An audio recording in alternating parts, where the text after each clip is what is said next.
Friends, welcome to this video. इस video में हम स्टार्ट करने वाले हैं biotechnology and its application chapter number 12 class 12th biology. इससे पहले के चैप्टर में हमने बायोटेक्नोलॉजी के मेन टेक्निक्स, टूल्स और प्रोसेस के बारे में जाना था। इस चैप्टर में हम मेनली देखेंगे कि हम उन प्रोसेस और टेक्निक्स का यूज़ करके किस किस फील्ड में हमने RDT यानी रिकॉम्बिनेंट DNA टेक्नोलॉजी का जो प्रोसेस है उसको यूज करके अलग अलग प्रोडक्ट्स बनाए हैं। तो जैसे कि आप साइड में देख सकते हैं, सबसे पहले आपका इंट्रोडक्शन आएगा।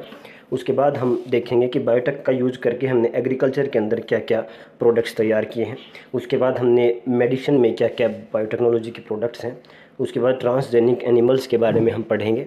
और लास्ट में एथिकल इश्यूज़, जो बायोटेक्नोलॉजी के जो प्रोडक्ट्स होते हैं उसके रिलेटेड जो एथिकल जो कंसर्न होते हैं, एथिकल इश्यूज़ होते हैं, उसके बारे में बताया जाएगा। तो चलिए देखते हैं इंट्रोडक्शन पार्ट।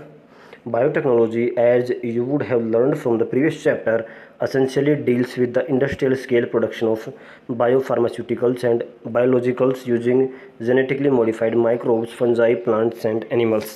जैसे कि हमने बायोटेक्नोलॉजी का जो पिछला चैप्टर था उसमें हमने जाना था कि बायोटेक्नोलॉजी के आप यदि डेफिनेशन की ही बात करते हैं तो उसमें हम क्या बताते हैं कि कोई भी लिविंग ऑर्गेनिज्म या ऑर्गेनिज्म का कोई पार्ट को हम यूज करते हैं और उसको यूज़ करके हम अलग अलग टेक्निक्स का यूज़ करके हम आखिर में कोई ऐसा प्रोडक्ट बनाते हैं जो कि ह्यूमन बींग्स के लिए बहुत यूज़फुल होता है। तो इसीलिए बताया गया है कि बायोटेक्नोलॉजी मेनली किस चीज़ के लिए जानी जाती है कि हम इंडस्ट्रियल स्केल प्रोडक्शन करते हैं बायोफार्मास्यूटिकल्स का, जैसे कि ड्रग्स हो गई, अलग अलग एंजाइम्स को यूज़ करके हम अलग अलग हार्मोन्स की प्रोडक्शन करते हैं। जैसे कि आपका इंसुलिन है, अगर कोई शुगर का पेशेंट है तो इंसुलिन की जो दवाई दी जाती है वो बायोटेक्नोलॉजी से ही बनती है। RDT रिकॉम्बिनेंट DNA टेक्नोलॉजी से ही उसकी प्रोडक्शन होती है इंडस्ट्रियली। उसके बाद आपके जेनेटिकली मॉडिफाइड माइक्रोब्स हैं, जैसे कि फंजाई है, प्लांट एनिमल्स है, इन सब का यूज़ करके हम इंडस्ट्रियल स्केल प्रोडक्शन करते हैं। The applications of biotechnology includes therapeutics, diagnostic, genetically modified crops for agriculture, processed food, bioremediation, waste management and energy production। तो ये क्या है, ये आपके बायोटेक्नोलॉजी का यूज़ करके हमने अलग अलग फील्ड्स में किन किन फील्ड्स में इनको यूज किया है। तो थेरेप्यूटिक्स के अंदर, अलग अलग ड्रग्स के अंदर, डायग्नोसिस के अंदर की अलग अलग बीमारी को डायग्नोज करने के अंदर इसका रोल है। जेनेटिकली मॉडिफाइड क्रॉप्स हमने बनाई हैं, जैसे कि आपकी नॉर्मली जो ये BT कॉटन है।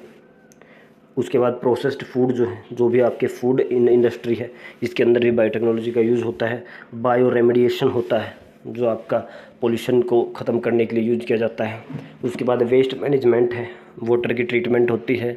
उसके बाद अलग अलग तरह से हम प्लास्टिक की ट्रीटमेंट होती है, जैसे कि कोई फील्ड के अंदर बहुत ज़्यादा वेस्ट है तो हम वहाँ पर अलग अलग जेनेटिकली मॉडिफाइड ऑर्गेनिजम्स हो गए, माइक्रोब्स हो गए, उनको डालकर उनका ट्रीटमेंट करते हैं।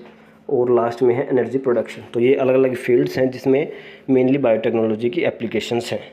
3 critical research areas of biotechnology, जो मेनली जो बायोटेक्नोलॉजी के अंदर रिसर्च है वो 3 क्रिटिकल एरियाज़ के अंदर है। पहला क्या है, providing the best catalyst in the form of improved organism, usually microbe और प्योर एंजाइम। कोई भी जो रिएक्शन होती है उसके दौरान कैटलिस्ट की रिक्वायरमेंट होती है। कैटलिस्ट क्या होता है, तो ये कोई ऐसा एजेंट होता है जो रेट ऑफ रिएक्शन को इंक्रीज़ कर देता है without participating in the reaction. तो आपने पहले पढ़ा होगा कि कैटलिस्ट क्या होते हैं। तो एंजाइम्स जो होते हैं आपके, जो उसको हम बायो कैटलिस्ट कहते हैं। तो कोई भी जो रिएक्शन है उसके अंदर कैटलिस्ट का मेन रोल होता है। तो बायोटेक्नोलॉजी की जो एप्लीकेशन क्या रहेगी कि वो जो कैटलिस्ट है उसकी क्वालिटी को इंक्रीज़ किया जाए, वो अच्छे से काम करे। मान लो कि अगर कोई कैटलिस्ट अब किसी रिएक्शन को 10 गुना तेज़ कर रहा है तो हम कोई ऐसा कैटलिस्ट उसके अंदर ऐसा कोई चेंज करें ताकि वो उसी रिएक्शन को 20 गुना 50 गुना तेज़ स्पीड से करवा सके। तो पहला क्या रहेगा, कोई भी जो अलग अलग लेवल के ऊपर अलग अलग टेक्निक्स, अलग अलग प्रोसीजर चल रहे हैं, उनके अंदर कैटलिस्ट जो अपना रोल प्ले करते हैं उसके अंदर उस कैटलिस्ट की पावर को इंक्रीज करना है, मतलब इम्प्रूव करना है। अगला क्या है, creating optimal conditions through engineering for catalyst to act. मान लीजिए कोई कैटलिस्ट है, उसकी हम स्टडी करते हैं तो हम देखते हैं कि वो कौन सी pH के ऊपर, कौन सी टेम्परेचर के ऊपर, कितनी ऑक्सीजन के ऊपर। तो ये सब हम अलग अलग स्टडी करते हैं कि कैटलिस्ट की मैक्सिमम एफिशिएंसी किस कंडीशंस में रहेंगी, उसको जानना। तो ये एक रिसर्च का एरिया है। लास्ट में है आपका downstream processing technologies to purify protein या ऑर्गेनिक कंपाउंड। तो हमने समझा था कि डाउनस्ट्रीम प्रोसेसिंग क्या होती है। तो उसके अंदर जो आपका प्रोडक्ट फाइनली तैयार होता है उसको प्योर फॉर्म में निकालना है बाहर, और उसको अलग अलग जो स्टैंडर्ड्स होते हैं उसके थ्रू उसकी मार्केटिंग वगैरह या लास्ट में हमने कस्टमर तक पहुंचाना है। तो उसके अंदर भी वो भी बहुत ज़्यादा रिसर्च का टॉपिक है कि उसको हम प्योरीफाई कैसे करेंगे, फिल्ट्रेशन करेंगे, सेडिमेंटेशन करेंगे, अलग अलग टेक्निक्स हैं, क्रोमेटोग्राफी की टेक्निक्स होती हैं। तो ये भी बहुत बड़ा रिसर्च का एरिया है जिसको बायोटेक्नोलॉजी के अंडर लिया जाता है। देखिए अब let us now learn how human beings have used biotechnology to improve quality of human life. अब अगले जो सेक्शंस आएंगे उसमें हम देखेंगे कि अब तक कैसे हमने बायोटेक्नोलॉजी को यूज़ किया है जिससे ह्यूमन की लाइफ के ऊपर एक अच्छा इफेक्ट पड़ा है, specially in the field of food production and health. Mainly कि फूड प्रोडक्शन यानी एग्रीकल्चर की फील्ड में और हेल्थ की फील्ड में बायोटेक्नोलॉजी की मेन क्या एप्लीकेशंस रही हैं, इस चैप्टर में मेनली हम उसी के साथ डील करने वाले हैं। इस वीडियो में हम करेंगे बायोटेक्नोलॉजिकल एप्लीकेशंस इन एग्रीकल्चर, यानी जो आपके बायोटेक्नोलॉजी की जो एप्लीकेशंस है वो एग्रीकल्चर के अंदर कौन कौन सी फील्ड में, एग्रीकल्चर में हम बायोटेक का कहाँ कहाँ यूज़ कर रहे हैं। तो इसमें मेनली हम जानेंगे बीटी कॉटन के बारे में। तो चलिए देखते हैं। Let us look at the 3 options that can be thought for increasing food production. यदि हमें फूड प्रोडक्शन को इंक्रीज करना है तो ये हमारे पास 3 ऑप्शंस हैं। सबसे पहला है आपका एग्रोकेमिकल बेस्ड एग्रीकल्चर, यानी जो एग्रीकल्चर है उसके अंदर हम अलग अलग केमिकल फर्टिलाइज़र्स का यूज़ करें जिससे हमारी जो क्रॉप है उसकी प्रोडक्शन को इंक्रीज़ किया जा सके। सेकंड ऑप्शन है आपका ऑर्गेनिक एग्रीकल्चर से। ऑर्गेनिक एग्रीकल्चर के अंदर हम क्या डालते हैं, जो भी आपके केमिकल फर्टिलाइज़र्स होते हैं वो सब ऑर्गेनिक बेस्ड होते हैं, उनके अंदर कोई भी केमिकल्स नहीं होता। हम जैसे कि जो हमारा वेस्ट होता है बायोडिग्रेडेबल वेस्ट, उसी से ही हम मैन्योर बना सकते हैं, गोबर खाद होगी। तो इन सब का यूज़ करके हम ऑर्गेनिक एग्रीकल्चर कर सकते हैं और उससे हमारी प्रोडक्शन को इंक्रीज कर सकते हैं। तीसरा ऑप्शन क्या है आपके पास, genetically engineered crop based agriculture. तो ऐसी एग्रीकल्चर, ऐसी हमारी एग्रीकल्चर प्रैक्टिस रहेगी जिसके अंदर हम जो सीड को यूज़ करेंगे या हम जो प्लांट को यूज़ करेंगे वो प्लांट को हमने जेनेटिकली मॉडिफाइड किया है, उसके जीन्स को हमने चेंज किया है।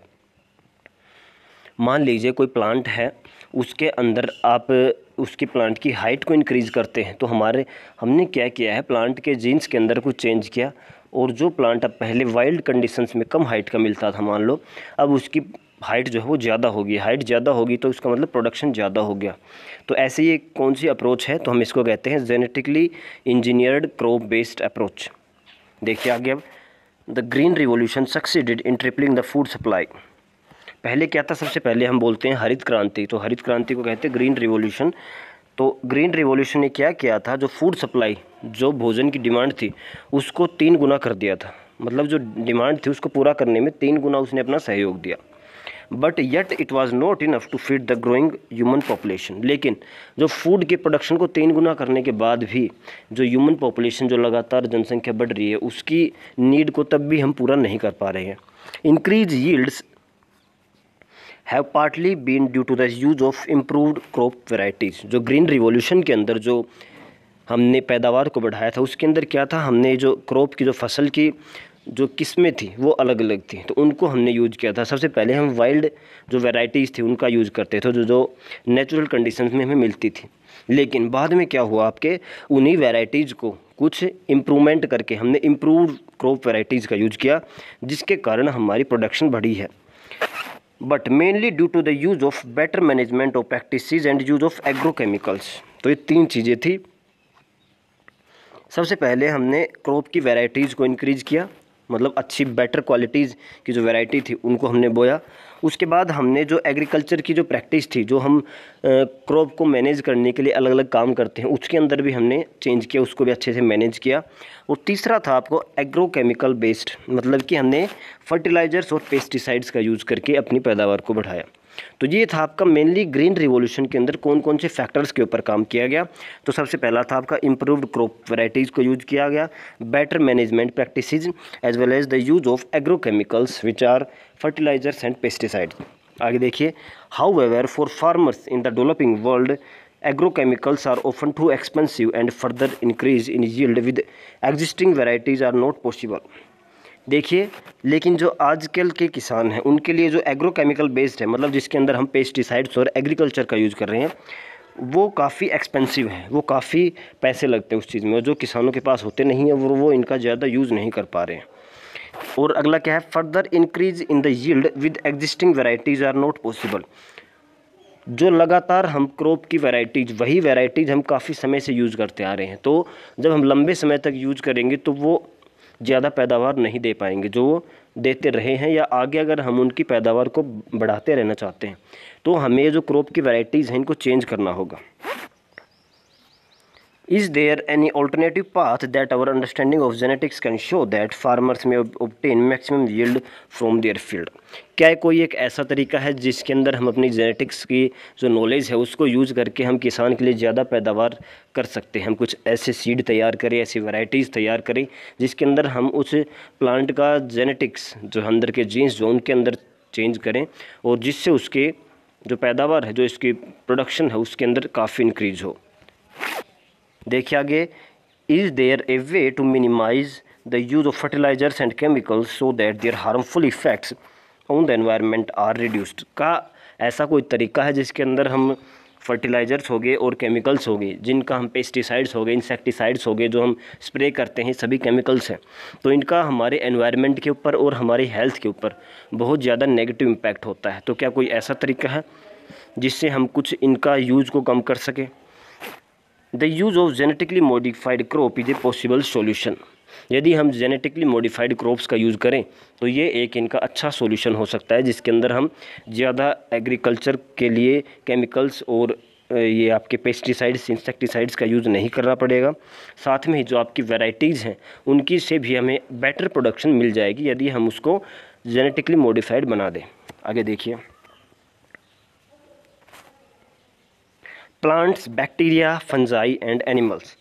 Plants, bacteria, fungi and animals whose genes have been altered by manipulation are called genetically modified organisms. तो ये आपको डेफिनेशन बताई गई है कि भी जेनेटिकली मॉडिफाइड ऑर्गेनिजम्स कौन से हैं।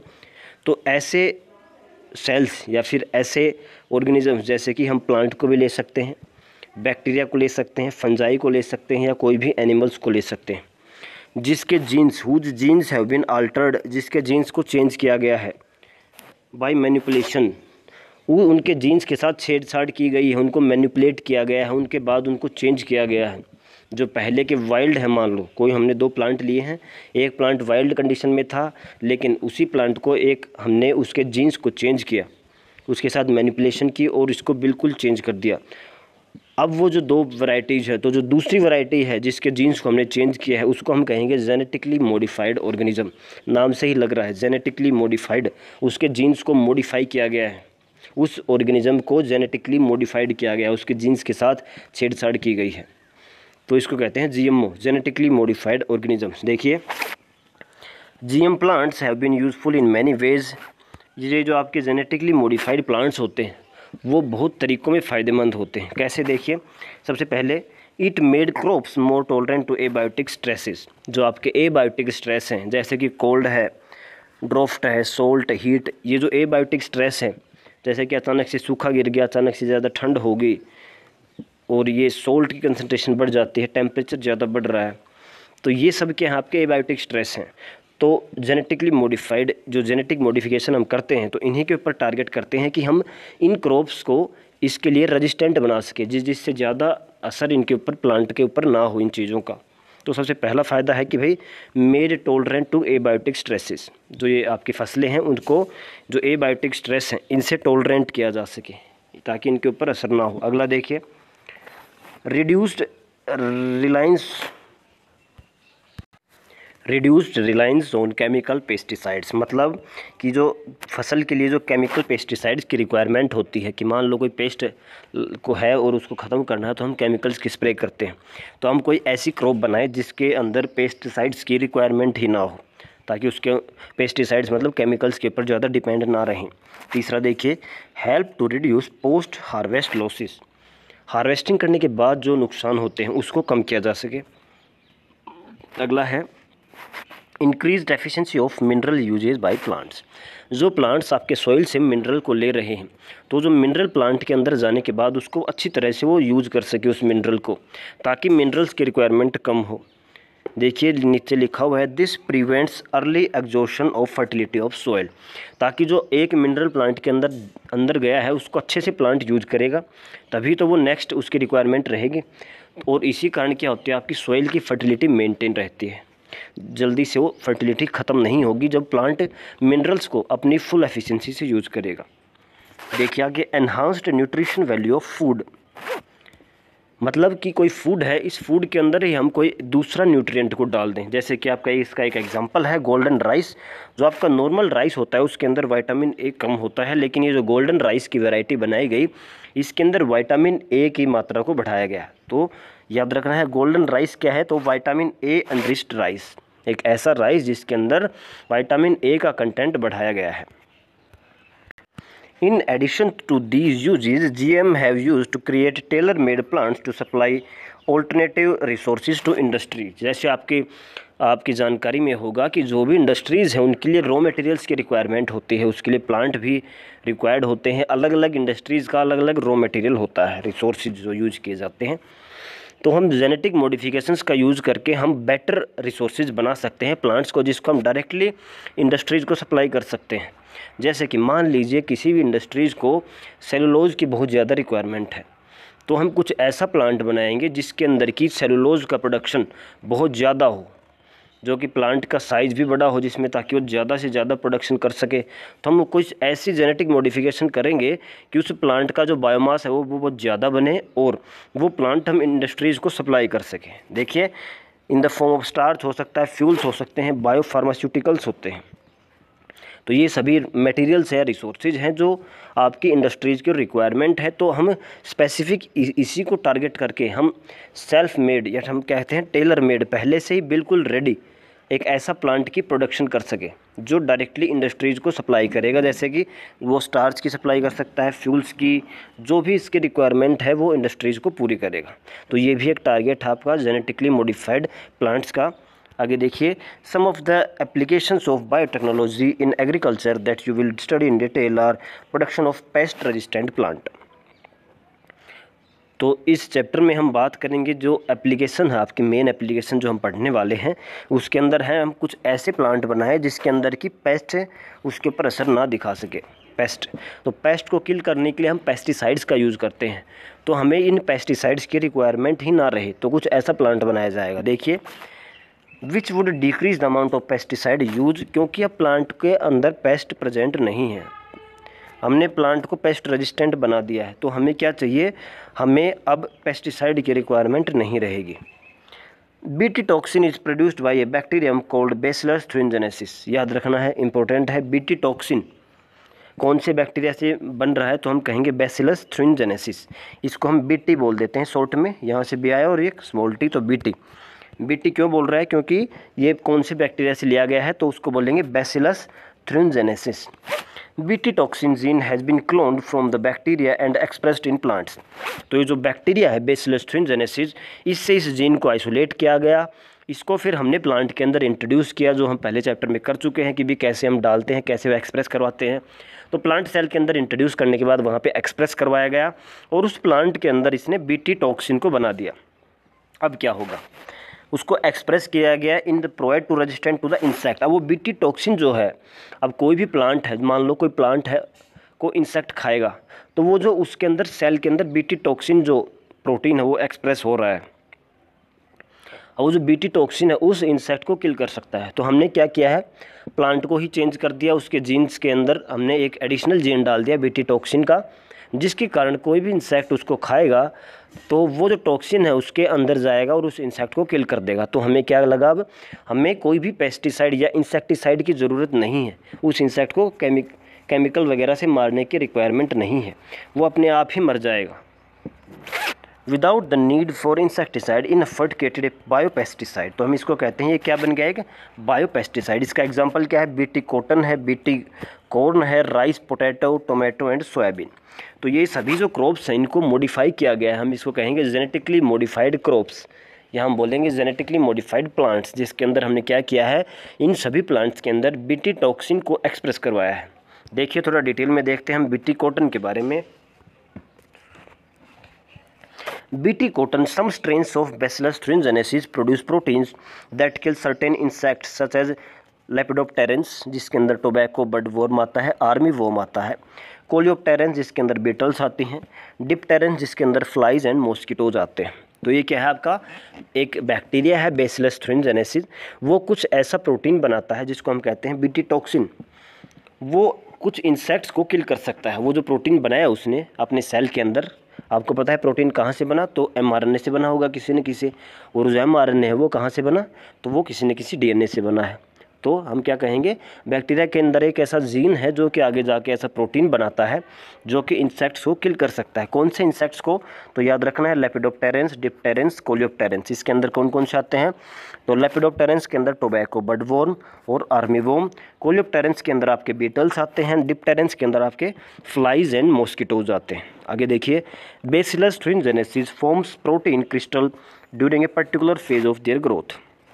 तो ये जो आपका बैक्टीरिया है बेसिलस thuringiensis, ये एक प्रोटीन बनाता है, वो क्रिस्टल फॉर्म में होता है। देखिए एक प्रोटीन जो कि एक क्रिस्टल की फॉर्म में होता है, एक अपने लाइफ के दौरान, अपनी जब ग्रोथ हो रही है उसके दौरान एक प्रोटीन बनाता है, protein crystal. These crystals contain a toxic insecticidal protein. तो ये जो प्रोटीन क्रिस्टल बना है इसके अंदर क्या है कि टॉक्सिक है, एक जहर है जिसको हम कहते हैं insecticidal protein. Why does this toxin not kill the bacillus. अब आपके दिमाग में आ रहा होगा, अगर ये टॉक्सिक है तो बैक्टीरिया के अंदर ये बना है, तो बैक्टीरिया खुद क्यों नहीं मर रहा है इससे, क्योंकि टॉक्सिक है तो बैक्टीरिया के अंदर है तो उसको भी किल होना चाहिए इससे।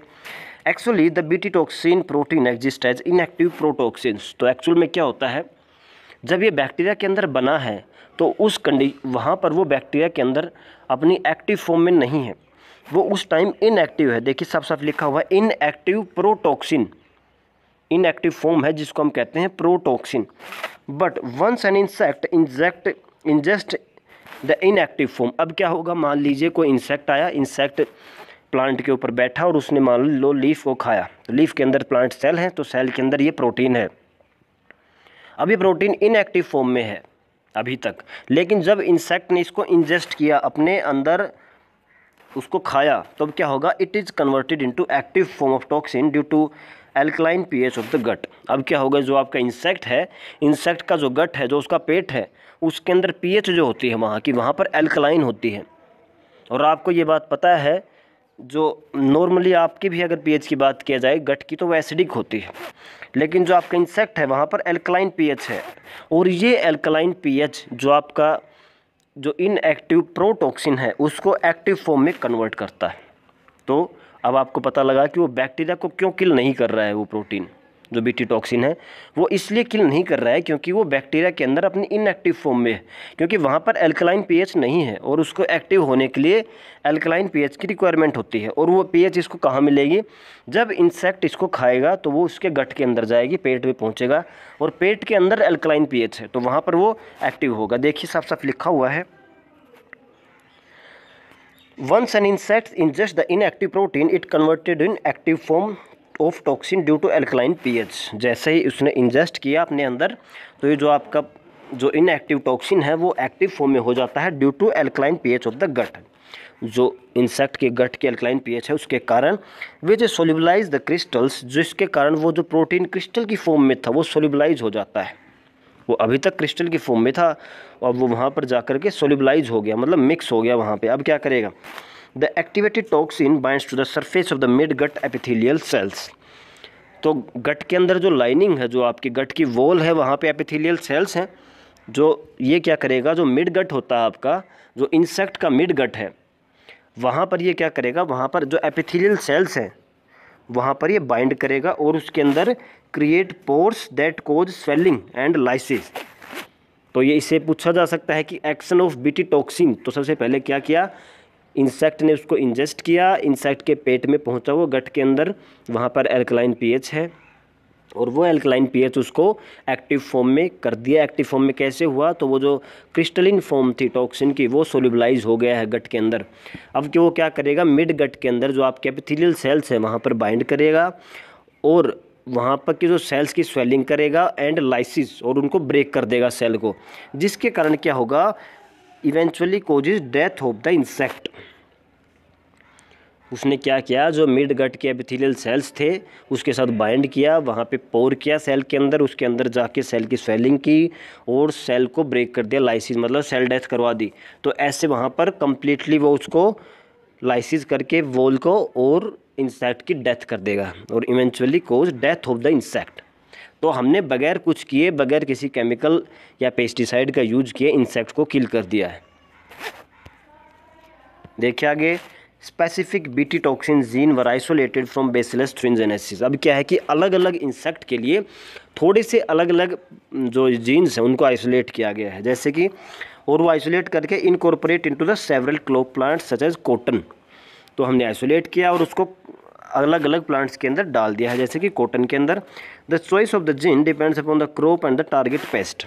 अब कौन सा जीन हमें लेना है वहाँ से, जो आपका बेसिलस thuringiensis बैक्टीरिया है वहाँ से कौन सा जीन लेना है, ये डिपेंड करता है कि आप कौन सी फसल के लिए उसको यूज करेंगे और उसके अंदर कौन से पेस्ट को आप टारगेट कर रहे हैं। देखिए, as most BT toxin are insect group specific. जो मोस्टली जो बीटी टॉक्सिन होते हैं वो जो पर्टिकुलर इंसेक्ट के ग्रुप होते हैं उसके लिए स्पेसिफिक होते हैं कि भाई इस ग्रुप के लिए ये जीन स्पेसिफिक है। The toxin is coded by A gene cry1ac and named cry. तो कौन सा जीन कोड कर रहा है बीटी टॉक्सिन का, तो हम कहेंगे क्राई जीन, याद रखना है क्राई CRY। तो आपसे पूछा जाए कौन सा जीन कोड करेगा आगे जाकर के बीटी टॉक्सिन को, तो नाम बताना है आपने क्राई जीन। कौन सा नाम है, क्राई जीन। और अब क्राई जीन का नाम अलग अलग है अलग अलग फॉर्म्स के लिए, जैसे हम कहेंगे cry1ac, ये रहा cry1ac, cry2ab, ये क्या है, सभी ऐसे जीन्स हैं जो उस टॉक्सिन को कोड करेंगे। cry1ab, तो हम अलग अलग जीन की फॉर्म को अलग अलग फसल के लिए अलग अलग पेस्ट के लिए हम यूज़ करेंगे। देखिए, there are number of them, for example the proteins encoded by the gene cry1ac and cry2ab control cotton bollworms. तो ये एक तरह के इंसेक्ट हैं जो कि कॉटन को इफेक्ट करते हैं, तो उनके लिए हम कौन से प्रोटीन्स का यूज़ कर रहे हैं, कौन से जीन्स को हम आइसोलेट कर रहे हैं, तो cry1ac जीन लेंगे और cry2ab, दोनों जीन जो बीटी टॉक्सिन बनाएंगे आगे जाके वो टॉक्सिन कॉटन बोलवॉर्म को किल करेगा। और जो cry1ab है वो करेगा आपका कॉर्न बोरर को। तो इसके ऊपर क्वेश्चन आया हुआ है पहले भी कॉटन बोलवॉर्म्स को कौन से मतलब जीन्स किल करेंगे, मतलब जीन मतलब जो जीन आगे जाके प्रोटीन बनाएगा, तो कौन से जीन्स की रिक्वायरमेंट रहेंगी वहाँ पे, cry1ac एंड cry2ab। और यदि आपको कॉर्न बोरर को किल करना है तो उसके लिए आपको चाहिए cry1ab। तो याद रखने की चीज़ें हैं, डायरेक्ट NCERT से ही क्वेश्चन उठता है। देखिए लिखा हुआ है कॉर्न बोलवॉर्म कैसा होता है, तो ये जो कपास का ये जो होता है टिंडरा, इसके अंदर आपका होल हो जाता है, तो ये आपको होल दिखाया हुआ है, वो जो वॉर्म होता है वो होल कर देता है। और जो दूसरा है वो आपका फुल्ली मैच्योर कॉटन बॉल, तो ये होल होने के बाद ये मैच्योर नहीं हो पाता इस कंडीशन में। Several nematodes parasite a wide variety of plants and animals including human beings. बहुत सारे निमेटोड्स होते हैं। निमेटोड्स क्या होते हैं, तो आपके वॉर्म्स जो है, राउंड वॉर्म्स हैं, फ्लैट वॉर्म्स हैं, तो जो बहुत सारे निमेटोड्स हैं वो प्लांट को, एनिमल को और ह्यूमन बींग्स के लिए भी वो एज ए पैरासाइट का काम करते हैं। पैरासाइट आपको पता है वो होस्ट के ऊपर डिपेंड होता है और होस्ट से ही अपना सारा न्यूट्रिशन लेता है, होस्ट को नुकसान पहुंचाता है, होस्ट के मेटाबॉलिज्म से छेड़छाड़ करता है। तो ये जो आपके निमेटोड्स होते हैं, बहुत सारे निमेटोड्स हैं जो कि आपके प्लांट, एनिमल और ह्यूमन बींग्स के लिए भी वो क्या है, पैरासाइट का काम करते हैं, उनके लिए पैरासाइट होते हैं। A nematode Meloidogyne incognita infects the roots of tobacco plants and causes a great reduction in yield.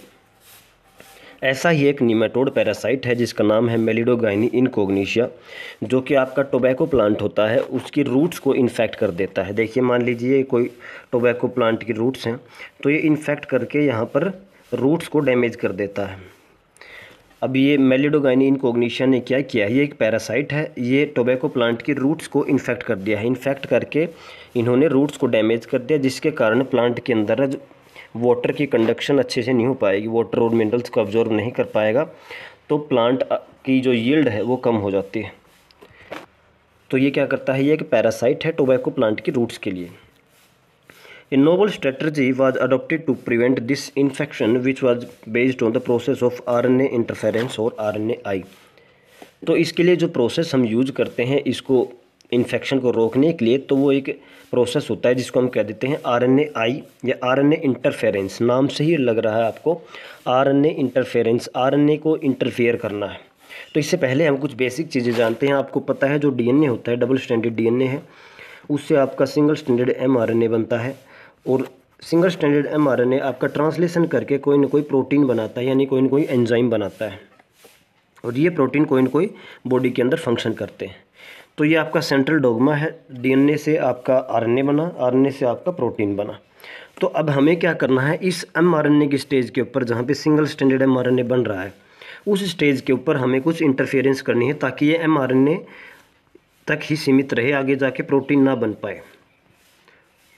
तो ये ऐसा कुछ प्रोसेस, इसको हम कहते हैं आरएनए इंटरफेरेंस, या फिर इसको हम कहते हैं आरएनए साइलेंसिंग या फिर जीन साइलेंसिंग। ये एक जीन साइलेंसिंग का प्रोसीजर है जिसके अंदर हम एमआरएनए की स्टेज के ऊपर ही उसको रोक देते हैं और वो आगे जा कर के प्रोटीन यानी एंजाइम नहीं बन पाता है, जिसके कारण वो अपना फंक्शन नहीं कर पाएगा। देखिए अब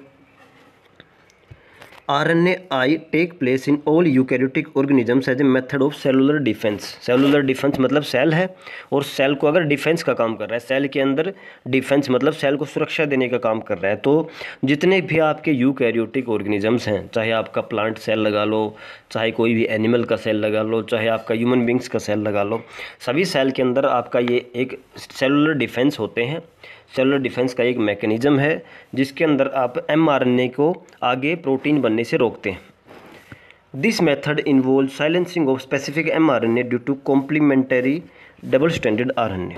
क्या होता है देखिए, इसके अंदर मान लीजिए ये मेलिडोगाइनी इनकॉग्निशिया आपके जो टोबैको रूट्स के अंदर एंटर हुआ। एंटर होने के बाद इसने अपना जो जेनेटिक मटेरियल है डीएनए, इससे इन्होंने सिंगल स्टैंडर्ड एमआरएनए बना दिया है।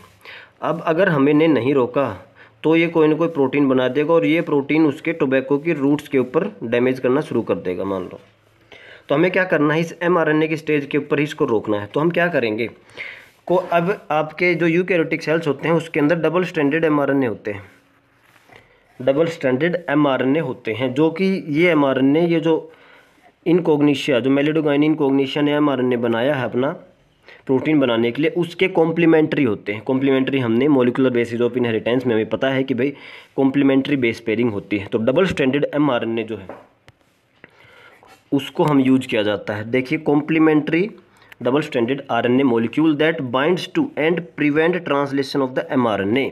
जो आपका टारगेट एमआरएनए है, मान लो इस एमआरएनए की आपको साइलेंसिंग करवानी है, तो इसके कॉम्प्लीमेंट्री आपके यूकैरियोटिक सेल्स के अंदर डबल स्टैंडर्ड एमआरएनए है और ये कॉम्प्लीमेंट्री है। तो ये क्या करेगा, इसकी साइलेंसिंग करवाएगा। साइलेंसिंग कैसे करवाएगा, तो इससे अलग तरह के आरएनए बनते हैं, siRNA, एक mRNA बनता है। तो ये अलग अलग तरह के आरएनए ये जो आपका टारगेट आरएनए है इसके ऊपर बाइंड कर जाएंगे और एक कॉम्प्लेक्स बनता है, जिसके बाद इस mRNA को डिग्रेड हो जाता है और ये आगे जाके प्रोटीन नहीं बन पाता। तो ये आपका एक तरीका है जीन साइलेंसिंग करने का, इसको हम कहते हैं mRNA साइलेंसिंग। हमने क्या किया है कोई हमारा जो हमने आरएनए को साइलेंस करना है, मतलब जिस आरएनए को आगे ट्रांसलेशन करने से रोकना है, तो उसके हम क्या करेंगे, कॉम्प्लीमेंट्री डबल स्टैंडर्ड डीएनए को लेंगे। वो डबल स्टैंडर्ड नहीं, कॉम्प्लीमेंट्री डबल स्टैंडर्ड आरएनए लेंगे, सॉरी। वो जो आपका डबल स्टैंडर्ड आरएनए है वो बाइंड करेगा आपके टारगेट एमआरएनए के ऊपर, जिसकी आपको साइलेंसिंग करनी है। और टारगेट एमआरएनए के ऊपर बाइंड करने के बाद वहाँ पर उसकी जीन साइलेंसिंग करवा देगा। बाइंड कैसे करेगा, तो ये अपने थोड़े डबल स्टैंडर्ड जो आरएनए है वो अलग अलग फ्रेगमेंट्स में ब्रेक हो जाता है, फिर कोई ना कोई वहाँ के ऊपर बाइंड हो जाता है टारगेट एमआरएनए पे, और वहाँ पे कॉम्प्लेक्स बनाता है और उस प्रकार ये जीन साइलेंसिंग करवाता है। देखिए the source of this complementary RNA could be from infection by viruses having RNA genome. अब आपका क्या है कि आपके जो सेल है, यूकैरियोटिक सेल है, उसके अंदर डबल स्टैंडर्ड आरएनए तो कहीं बनता नहीं है, तो इसका सोर्स क्या होगा। तो मान लीजिए ये कोई यूकैरियोटिक सेल है, ये इसका न्यूक्लियस है। तो मान लीजिए ये कोई यूकैरियोटिक सेल एक ऐसे वायरस से इन्फेक्ट हुआ है जिसका कि आरएनए जीनोम है। तो इस वायरस ने अपना जो आरएनए जीनोम था इसके अंदर इंट्रोड्यूस कर दिया और इसी से इन्होंने डबल स्टैंडर्ड आरएनए की फॉर्मेशन कर ली। तो एक सोर्स तो ये हो सकता है। दूसरा सोर्स क्या है, और मोबाइल जेनेटिक एलिमेंट जिसको हम कह देते हैं ट्रांसपोजोन्स। ट्रांसपोजोन्स क्या होते हैं, तो ट्रांसपोजोन्स आपके होते हैं कि भाई कोई स्पेसिफिक डीएनए सीक्वेंस होता है जो एक प्लेस से बॉडी के अंदर दूसरे प्लेस के अंदर मूव करता रहता है। इसको हम जंपिंग जीन्स भी कहते हैं, इसको मोबाइल जेनेटिक एलिमेंट्स भी कहते हैं। तो या तो इनका सोर्स जो डबल स्टैंडर्ड जो आरएनए आप यूज़ करोगे जीन साइलेंसिंग के लिए, आरएनए साइलेंसिंग के लिए, उसका सोर्स रहेगा या तो आपको कोई वायरस ने, आपका जो होस्ट है उसको किसी वायरस ने इन्फेक्ट कर दिया जिसका कि आरएनए जीनोम है, या आपका सोर्स वो रहेगा कि mobile genetic elements that replicate via RNA intermediate, जो कि रेप्लिकेशन करते हैं आरएनए के थ्रू। तो ये जो है आपके दो सोर्स हो सकते हैं। तो ये जो आपका जीन साइलेंसिंग का नॉर्मल मेथड है आरएनए इंटरफेरेंस। आरएनए इंटरफेरेंस नाम से ही पता लग रहा है आपको एक डीएनए से जब एमआरएनए बनता है सिंगल स्ट्रैंडेड होता है। अब वो एमआरएनए आगे जाके प्रोटीन बनाएगा। यदि हम उसको रोकना चाहते हैं प्रोटीन बनाने से तो हमें उसे उसी स्टेज के ऊपर रोकना होगा। तो हम एमआरएनए की स्टेज के ऊपर उसको इंटरफेयर करते हैं। अब ये आपका सिंगल स्ट्रैंडेड एमआरएनए है, इसको हमने प्रोटीन बनने से रोकना है। तो हम क्या करेंगे, एक डबल स्ट्रैंडेड आरएनए मॉलिक्यूल जो आपके सेल के अंदर प्रेजेंट है पहले से ही, वो आएगा जो इसके कॉम्प्लीमेंट्री होता है और इससे बाइंड करेगा और इसको ट्रांसलेशन करने से रोकेगा। अगर आपसे पूछता है बाइंड करने के बाद करता क्या है, तो ये अलग अलग तरह के फ्रेगमेंट्स में ब्रेक हो अलग अलग तरह के आरएनए फॉर्म करता है, जैसे कि एमआईआरएनए, माइक्रो आरएनए, एसआईआरएनए और ऐसे ही एसएनआरएनए। तो ये अलग अलग आरएनए होंगे जो कि आपके इसके ऊपर बाइंड करेंगे सिंगल स्ट्रैंडेड एमआरएनए के ऊपर, जिसकी साइलेंसिंग करना है। तो ये बाइंड करने के बाद इसको फ्रेगमेंट में ब्रेक कर देगा और ब्रेक करने के बाद ये अपना प्रोटीन नहीं बना पाएगा। आगे देखिए, तो हम इस टोबैको प्लांट में देखिए कैसे रोकते हैं। Using agrobacterium vector nematode specific jeans were introduce into the host plant. अब देखिए नाम आया आपका एग्रोबैक्टीरियम। तो हमने पिछले चैप्टर में बायोटेक्नोलॉजी के जो प्रिंसिपल एंड प्रोसेसेस के अंदर हमने जाना था कि प्लांट के अंदर हम जो वेक्टर यूज करते हैं उसको नाम है एग्रोबैक्टीरियम ट्यूमिफेशियंस, जिसके अंदर एक स्पेसिफिक जीन्स होते हैं ट्यूमर इंड्यूसिंग, जिसको टीडीएनए बोला था हमने, ट्रांसफ़र जीन्स, जो कि ट्यूमर बनाता है प्लांट में। तो ट्रांसफ़र जीन्स को हटा के हम अपना डिज़ायर्ड जीन उसके अंदर डाल सकते हैं। तो इस केस में हमने क्या किया है, ये जो एग्रोबैक्टीरियम है इसके अंदर हमारे डिज़ायर्ड जीन और कौन से जीन, निमेटोड स्पेसिफिक जीन, वो जीन वो जो निमेटोड इस प्लांट को इन्फेक्ट करेगा और फिर उसके इन्फेक्ट करने के बाद वहाँ पर एमआरएनए बनाएगा और प्रोटीन बनाएगा। तो वो जीन हैं जो निमेटोड स्पेसिफिक जो जीन्स हैं जो कि आपके निमेटोड जो एमआरएनए बनाएगा उसके कॉम्प्लीमेंट्री रहेंगे। देखिए आगे लिखा हुआ है, the introduction of DNA was such that it produce both sense and anti sense RNA. ये जो हमने निमेटोड स्पेसिफिक जीन डालेंगे होस्ट के अंदर, तो ये क्या करेंगे, वो आगे जा कर के double stranded RNA, sense strand भी बनाएंगे उसका और एंटी सेंस स्ट्रैंड भी आरएनए का बनाएंगे होस्ट सेल के अंदर। मतलब इस केस में हमने अपना जो आरएनए मॉलिक्यूल है डबल स्ट्रैंडेड वो पहले से ही इंट्रोड्यूस कर दिया है होस्ट के अंदर। अब क्या होगा, these two RNA being complementary to each other formed a double stranded RNA that interferes RNA. अब क्या करेंगे, क्योंकि अब ये क्या करेंगे, आपका जो निमेटोड स्पेसिफिक जीन्स हैं जो हमने डाले हैं वो अलग अलग आरएनए बनाएंगे। एक एमआरएनए मान लो ये बना दिया, एक एमआरएनए बना, ये एक दूसरे के कॉम्प्लीमेंट्री हैं। तो ये क्या करेंगे, एक डबल स्ट्रैंडेड आरएनए मॉलिक्यूल बन चुका है। अब क्या होगा, अब वो निमेटोड आएगा, मान लो ये आ गया आपका निमेटोड का जीन। अब निमेटोड जीन आपका एक सिंगल स्ट्रैंडेड एमआरएनए बनाएगा और अगर ये आगे जाके प्रोटीन बना लेता है तो प्लांट की जो रूट है उसके ऊपर ट्यूमर करके उसकी प्लांट के रूट को डैमेज करेगा। तो हमें इसी स्टेज के ऊपर रोकना है इसको। तो हमने जो अपना एग्रोबैक्टीरियम के थ्रू होस्ट के अंदर डाला था, ये अपना डबल स्ट्रैंडेड जो आपका आरएनए बन चुका है, ये क्या है, इस जो निमेटोड स्पेसिफिक एमआरएनए के कॉम्प्लीमेंट्री है। तो जैसे ही हमने आरएनए इंटरफेरेंस में पढ़ा था कि ये अब इसके ऊपर बाइंड करेगा और इसके जीन साइलेंसिंग करवा देगा। देखिए अब ये डबल स्टैंडर्ड आरएनए बन के that initiate RNAi and thus silence the specific mRNA of nematode. और जो निमेटोड का स्पेसिफिक एमआरएनए है जो आगे जाके प्रोटीन बनाएगा जिसके कारण वो रूट को डैमेज करता है, तो उस प्रोटीन को बनने से रोकेगा। ये आपका डबल स्टैंडर्ड जो आरएनए है वो उस एमआरएनए के ऊपर बाइंड करेगा और उसकी साइलेंसिंग करवाएगा। देखिए The consequence was that the specific parasite could not survive in transgenic host expressing specific interfering RNA। हम क्या कह रहे हैं, ट्रांसजेनिक क्या होता है अभी, ट्रांसजेनिक मतलब जिसके अंदर बाहर से कोई जीन को इंट्रोड्यूस किया है तो उसको हमने ट्रांसजेनिक बना दिया। तो ये आपकी जो टोबैको प्लांट बन गया जिसके अंदर हमने एग्रोबैक्टीरियम का यूज करके निमेटोड स्पेसिफिक जीन का इंट्रोडक्शन किया था जो एक ट्रांसजेनिक होस्ट है। तो मतलब इसके अंदर वो डबल स्टैंडर्ड आरएनए बना है। तो निमेटोड स्पेसिफिक जीन्स जो एक्सप्रेस कर रहे हैं इसके अंदर, जब निमेटोड आएगा तो जो एमआरएनए बनाएगा उस एमआरएनए की साइलेंसिंग करवा देंगे। देखिए सीधा लिखा हुआ है जो स्पेसिफिक इंटरफेयरिंग आरएनए एक्सप्रेस कर रहे हैं, तो ये आरएनए उसके साथ जो एमआरएनए आएगा निमेटोड का उसके साथ इंटरफेयर करेंगे और उसकी साइलेंसिंग करवाएंगे। The transgenic plant therefore got itself protected from the parasite. तो जो आपका ट्रांसजेनिक प्लांट है वो पैरासाइट से आपका प्रोटेक्ट हो जाएगा। देखिए ये आपका डायग्राम दिया गया है, ये आपकी जो दिखाई गई है कि ये रूट्स को कैसे डैमेज कर रहा है। तो इसके अंदर देखिए रूट्स के अंदर ट्यूमर बना देता है, देखिए जो दिखाए गए हैं, जिसके कारण इसकी वाटर कंडक्शन नहीं हो पाता है। देखिए host plant generated double standard triggers protection against nematode specific infection. The roots of typical control plant, ये आपका कंट्रोल प्लांट जिसके अंदर हमने निमेटोड स्पेसिफिक जीन नहीं इंट्रोड्यूस किया है। और ये आपका transgenic plant, root 5 days after delivering infection of nematode but protected from through mechanism.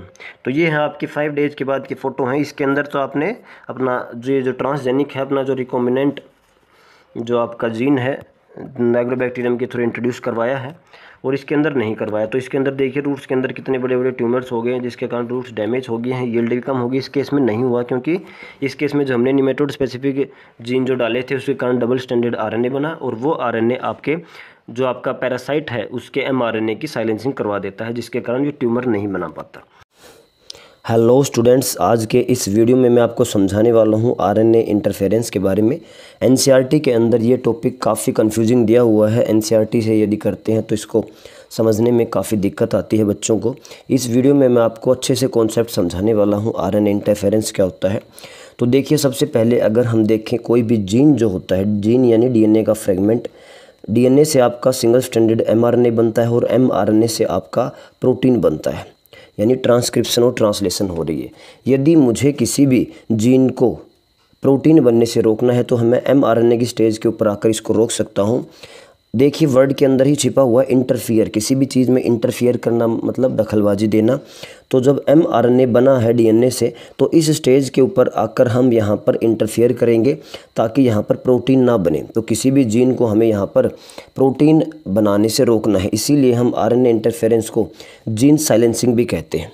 देखिए, जो भी यूकैरियोटिक ऑर्गेनिज्म है, यूकैरियोटिक ऑर्गेनिजम्स के अंदर आरएनए इंटरफेरेंस एक सेलुलर डिफेंस का मैकेनिज्म होता है। यानी जब किसी यूकैरियोटिक सेल के ऊपर कोई वायरस अटैक करता है तो वायरस का जो जीन आ रहा है सेल के अंदर, उस जीन को आरएनए इंटरफेरेंस के थ्रू ही साइलेंस किया जाता है। देखिए, होता क्या है, जब भी किसी यूकैरियोटिक सेल के अंदर कोई जीन है और उससे एमआरएनए बनता है, कई बार जीन से डबल स्ट्रैंडेड एमआरएनए बनता है, यानी इस स्ट्रैंड से भी आरएनए बनेगा और इस डीएनए के स्ट्रैंड से भी आरएनए बनेगा, यानी सेंस और एंटीसेंस आरएनए बनते हैं। मान लीजिए ये सेंस है और ये वाला एंटीसेंस है। क्योंकि सेंस और एंटीसेंस आरएनए आपस में कॉम्प्लीमेंट्री हैं, तो ये एक दूसरे के साथ हाइड्रोजन बॉन्डिंग बनाएंगे और डबल स्ट्रैंडेड आपका आरएनए बन जाएगा। याद रखिए बच्चों, जब भी सेल के अंदर डबल स्ट्रैंडेड आरएनए बनता है तो डबल स्ट्रैंडेड आरएनए को काटने के लिए एक एंजाइम आता है जिसको हम कहते हैं डाइसर।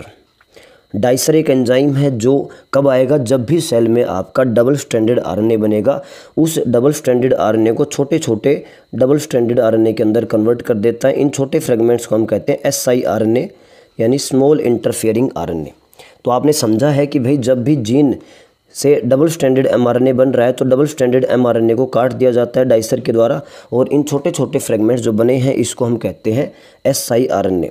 देखिए, मान लीजिए ये कोई जीन आ रहा है जो कि वायरस से आया है, और वायरस से जो जीन है इससे बनेगा एमआरएनए, और ये जो एमआरएनए है वो जो एसआईआरएनए बने थे पहले, वो एसआईआरएनए के साथ एक एंजाइम आता है जिसको हम कहते हैं स्लाइसर।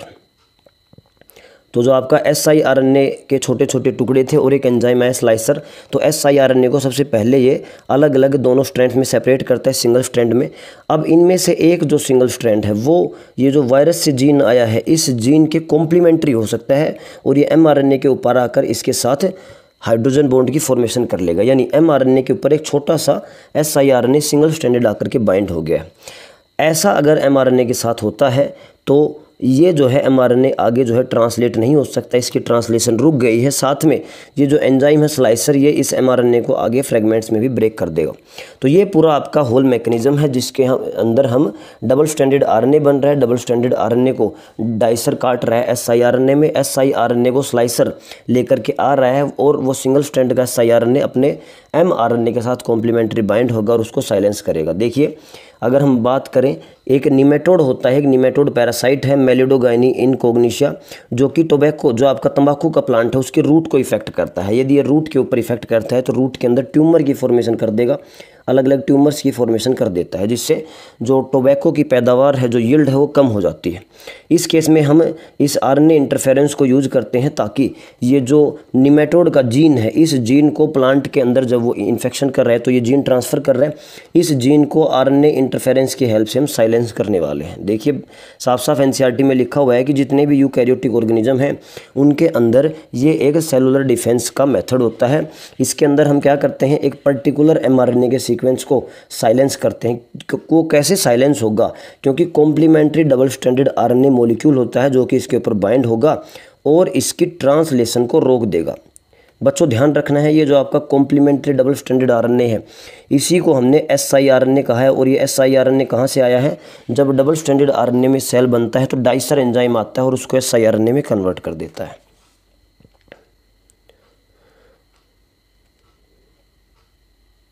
अब एनसीईआरटी बोल रही है कि ये जो siRNA है जो बन रहे हैं उसका सोर्स क्या हो सकता है। तो ये सोर्स कोई आरएनए जीनोम जो कि इन्फेक्शन कर रहा है सेल को वो हो सकता है, या फिर मोबाइल जेनेटिक एलिमेंट्स जिसको हम जंपिंग जीन्स भी कहते हैं या इसको ट्रांसपोजोन्स कहते हैं, जो यूकैरियोटिक सेल्स में पाए जाते हैं, जो अपने पोजीशन को जीनोम में चेंज करते रहते हैं। ये दोनों जो हैं उन siRNA का सोर्स हो सकता है।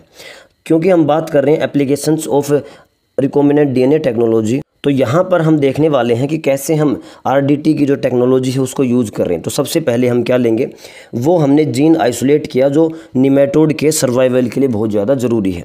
उस जीन को हमने एग्रोबैक्टीरियम वेक्टर को यूज़ करके किसी होस्ट प्लांट के अंदर डाल दिया है, रूट सेल के अंदर। जैसे ही वो डीएनए उस सेल के अंदर आया तो वो डीएनए जब हमने अंदर डाला तो उसमें ये है कि उस डीएनए से सेंस और एंटीसेंस आरएनए यानी डबल स्ट्रैंडेड आरएनए बनेगा। दोनों ही स्ट्रैंड क्योंकि एक दूसरे के कॉम्प्लीमेंट्री हैं तो उससे डबल स्ट्रैंडेड आरएनए बन जाएगा और इससे जो है आपके आरएनए यानी आरएनए इंटरफेरेंस का प्रोसेस स्टार्ट हो जाता है। देखिए बच्चों, समझाने के लिए मान लीजिए ये जो है डबल स्ट्रैंडेड आरएनए बना है। ये डबल स्ट्रैंडेड आरएनए कहाँ से आया है, तो देखिए मान लीजिए ये वो जीन है जो हमने उस पैरासाइट यानी निमेटोड से आइसोलेट किया था और इस जीन को मैंने एक सूटेबल वेक्टर में डाल दिया और ये है प्लांट सेल और इस वेक्टर को इस प्लांट सेल के अंदर डाल दिया है। अब देखिए ये जब जीन आइसोलेट किया तो मैंने उसी समय कंफर्म किया था, तो दोनों स्ट्रैंड से ही आपका एमआरएनए बनेगा। ये वाला जो है ये एक टेम्पलेट स्ट्रैंड से बना, ये वाला दूसरा टेम्पलेट स्ट्रैंड से बना और डबल स्ट्रैंडेड आरएनए आपका तैयार हो चुका है। देखिए अब आएगा आपका एंजाइम डाइसर। डाइसर की हेल्प से ये जो डबल स्ट्रैंडेड आरएनए है ये छोटे छोटे siRNA में ऐसे देख सकते हैं छोटे छोटे फ्रेगमेंट्स में ब्रेक हो जाएगा।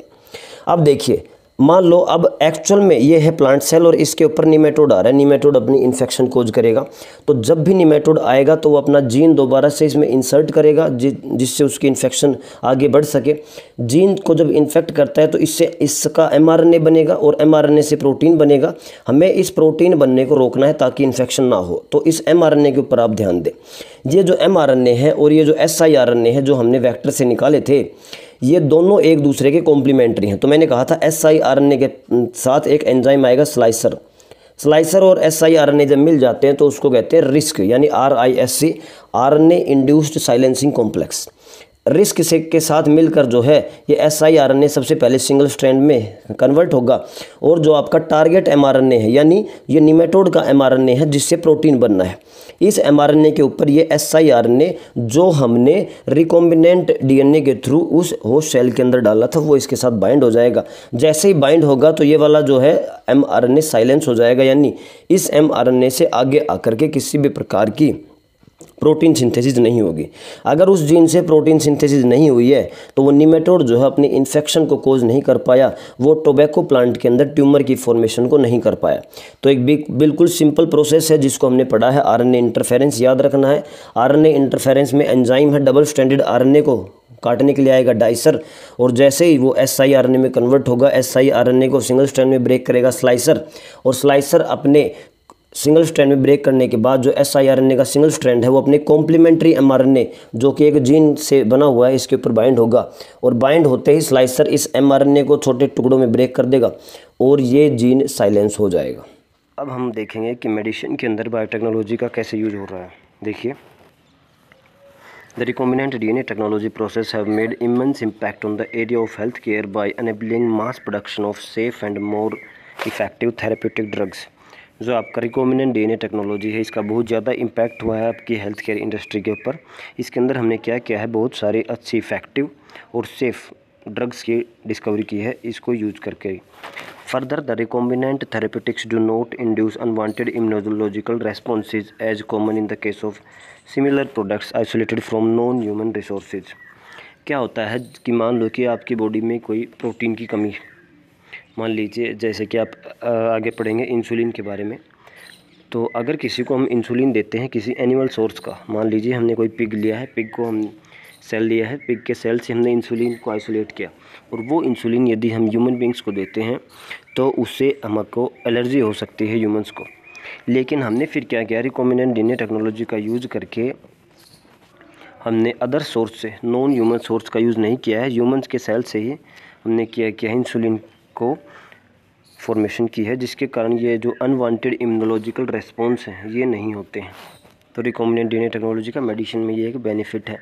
At present about 30 recombinant therapeutics, याद रखना है 30 रिकॉम्बिनेंट थेरेपेटिक्स की डिस्कवरी हो चुकी है और वो अप्रूव भी कर किए जा चुके हैं। 30 रिकॉम्बिनेंट थेरेपेटिक्स अप्रूव्ड हैं ऑल ओवर द वर्ल्ड, और इंडिया के अंदर in India 12 of these are presently marketed. तो टोटल वर्ल्ड के अंदर 30 जो है वो रिकॉम्बिनेंट थेरेपेटिक्स जो है वो अप्रूव हैं, उसमें से 12 जो है वो इंडिया के अंदर आज भी सेल हो रहे हैं मार्केट में। अब देखिए पहला जो है इसके अंदर मेडिसिन के अंदर वो आएगा आपका जेनेटिकली इंजीनियर्ड इंसुलिन। देखिए management of adult onset diabetes is possibly by taking insulin at regular time interval. अगर किसी को यंग एज में डायबिटीज होती है तो उसको हम इंसुलिन की डोज देते हैं, जिसके कारण उसकी जो शुगर है वो कंट्रोल रहती है। What would a diabetic patient do if enough human insulin was not available. कोई डायबिटिक की जो पेशेंट है वो क्या करेगा यदि ज़्यादा ह्यूमन इंसुलिन उसके पास नहीं है, मतलब उसको रिक्वायरमेंट है और हम उसको ड्रग नहीं दे पा रहे हैं। If you discuss this, you would soon realize that one would have to isolate and use insulin from other animals। क्योंकि ह्यूमन का इंसुलिन नहीं है, उसकी कम सप्लाई है और डिमांड बहुत ज़्यादा है, तो इसका आंसर ये हो सकता है कि हम दूसरे एनिमल सेल्स को लें, उससे इंसुलिन को आइसोलेट करें और वो उस ह्यूमन्स को दें। Would the insulin isolated from other animals be just effective as the separated from human body itself and would not elicit an immune response in the human body। तो आपको पता है कोई भी हमारे बॉडी के अंदर जब फॉरेन पार्टिकल एंटर होता है तो हमारा इम्यून सिस्टम उसके ऊपर अटैक करता है। तो ये जो मान लीजिए आप कोई ये इंसुलिन लेते हैं नॉन ह्यूमन सोर्स से, मान लीजिए किसी एनिमल सोर्स से हमने इंसुलिन लिया और वो किसी पेशेंट को दिया, तो क्या उस पेशेंट का इम्यून सिस्टम उसके खिलाफ एक्ट नहीं करेगा। Now imagine if the bacterium were available that could make human insulin. अब कुछ सोचिए कि जिसके अंदर हम बैक्टीरिया को यूज़ करते हैं और बैक्टीरिया से हम अगर इंसुलिन की प्रोडक्शन को कर सकें, तो ये सब पॉसिबल होगा आपका जेनेटिक इंजीनियरिंग के कारण, रिकॉम्बिनेंट डीएनए टेक्नोलॉजी के कारण। Suddenly the whole process become so simple. सभी प्रोसेस बहुत आसान हो जाएगा। कोई भी आपका ह्यूमन सोर्स से ही हम इंसुलिन का जो जीन होता है उसको आइसोलेट करेंगे, उसके बाद उसको किसी वेक्टर के अंदर डालेंगे, उस जीन को बैक्टीरिया के अंदर डालेंगे, उसको बैक्टीरिया जब मल्टीप्लिकेशन करेगा तो उससे आपका प्रोटीन बनेगा और बहुत सारी कॉलोनीज बैक्टीरिया का बनेंगे, हर एक बैक्टीरिया के अंदर इंसुलिन बनता रहेगा। तो ऐसे हम mass production, large scale production insulin की कर सकते हैं रिकॉम्बिनेंट डीएनए टेक्नोलॉजी से। You can easily grow a large quantity of bacteria and make so much insulin as you need. क्योंकि हमने हमारा जो फॉरेन जीन है जो इंसुलिन को बनाता है उसको हमने बैक्टीरिया के अंदर डाल दिया और बैक्टीरिया के अंदर जब भी वो मल्टीप्लाई करेगा तो इंसुलिन बनेगा। और बैक्टीरिया की मल्टीप्लिकेशन रेट भी बहुत ज़्यादा होता है। जैसे आपका ई कोलाई है वो एवरी 40 मिनट्स के अंदर, एवरी 20 मिनट्स के अंदर उसकी लाइफ साइकिल चेंज होती है, 38 मिनट्स के अंदर उसका सेल डिवीजन होता है दोबारा। तो हम बहुत ही कम टाइम में बहुत ज़्यादा हम इंसुलिन की प्रोडक्शन कर सकते हैं। Think about whether insulin can be orally administered to diabetic people और नॉट। तो ये बताया गया है कि भाई इंसुलिन को हम ओरली क्यों नहीं देते हैं। आगे देखिए, insulin used for diabetes was earlier extracted from pancreas of slaughtered kettles and pigs. तो सबसे पहले क्या था, जब इंसुलिन को डायबिटीज़ के लिए यूज़ करते थे तो उसको कहाँ से लेते थे, तो उसका एक एनिमल सोर्स होता था। कौन से एनिमल्स, तो ऐसे एनिमल्स का पैनक्रियाज जैसे कि कैटल्स और पिग्स हैं जिनकी स्लॉटरिंग होनी है, जिनको काटा जाना है। तो ऐसे ये आपके इंसुलिन के सोर्स होते थे, पिग्स हो गए, कैटल्स हो गए, उनके पैनक्रियाज से हम इंसुलिन के जो जीन है उसको लेते थे। इंसुलिन का जीन नहीं, एक्चुअल में हम इंसुलिन मॉलिक्यूल को लेते थे, जो इंसुलिन आपका केमिकल है। अब देखिए, क्योंकि ये एक एनिमल सोर्स है तो एनिमल सोर्स के कारण एलर्जी कंडीशन होती है। देखिए, insulin from an animal source though cause some patients to develop allergy और other types of reaction to foreign protein. क्योंकि इंसुलिन क्या है, एक एनिमल सोर्स से आप ह्यूमन बॉडी के अंदर इंजेक्ट करेंगे तो उसके कारण जो आपकी बॉडी हो रेस्पॉन्स करेगी और एलर्जी कंडीशंस किसी में डेवलप हो जाती है और दूसरे पेशेंट्स में अन्य रिएक्शंस हो सकती हैं। देखिए अब ये बात करेगा इंसुलिन के स्ट्रक्चर के बारे में। देखिए insulin consist of 2 short polypeptide chains. Insulin के अंदर 2 शॉर्ट पॉलीपेप्टाइड चेन्स होती हैं, ये आपको साइड में दिखाया गया है, चेन ए और चेन बी। ये तो है आपकी चेन ए और ये है आपकी chain B. That are link together by disulphide bridges. ये जो दोनों चेन हैं वो क्या है, डाइसल्फाइड ब्रिजेज से लिंक है। ये जो बीच में डाइसल्फाइड बॉन्ड है इससे लिंक है। In mammals including humans insulin is synthesised as pro hormone. तो जो आपके मैमल्स हैं और जो ह्यूमन बींग्स हैं उस केस में जो आपका इंसुलिन है वो इनएक्टिव फॉर्म या हम कह सकते हैं कि प्रो इंसुलिन या प्रो हार्मोन की रूप में वो बनता है शुरू में। जैसे कि प्रो एंजाइम होता है, pro hormone also needs to be processed before it become mature and functional hormone. तो ये क्या कह रहा है, जितने भी मैमल्स हैं, जितने भी ह्यूमन बींग्स हैं, सभी केस में जो आपका इंसुलिन होता है वो प्रो हार्मोन के रूप में बनता है पहले। देखो आगे लिखा हुआ है लाइक ए प्रो एंजाइम, जैसे कि प्रो एंजाइम होता है। The pro hormone also need to be processed. Pro hormone को भी प्रोसेस करना पड़ेगा, उसके अंदर भी कुछ ना कुछ मॉडिफिकेशन, कुछ ना कुछ इसके अंदर चेंज करना पड़ेगा before it becomes a fully mature and functional hormone. तो ये जो प्रो हार्मोन है इसे प्रोसेसिंग करनी पड़ेगी और उसी के बाद ये मैच्योर और फंक्शनल हार्मोन बन पाएगा। Pro hormone which contains an extra stretch called C peptide. तो जो आपका प्रो हार्मोन होता है जिसको हमने प्रो इंसुलिन कह दिया, इसके अंदर एक एक्स्ट्रा चेन भी होती है जिसको हम कहते हैं सी पेप्टाइड। देखिए इसके अंदर जो ब्लू कलर है वो आपका चेन ए है, जो ग्रीन कलर है वो आपका चेन बी है और ये जो डार्क ग्रे कलर है ये है आपका सी पेप्टाइड। तो देखिए आप जो आपका प्रो इंसुलिन है उसके अंदर तीनों चीज़ें हैं, ए चेन भी है, बी चेन भी है और आपका सी पेप्टाइड भी है। तो ये प्रो फॉर्म है, इसकी इनएक्टिव फॉर्म है।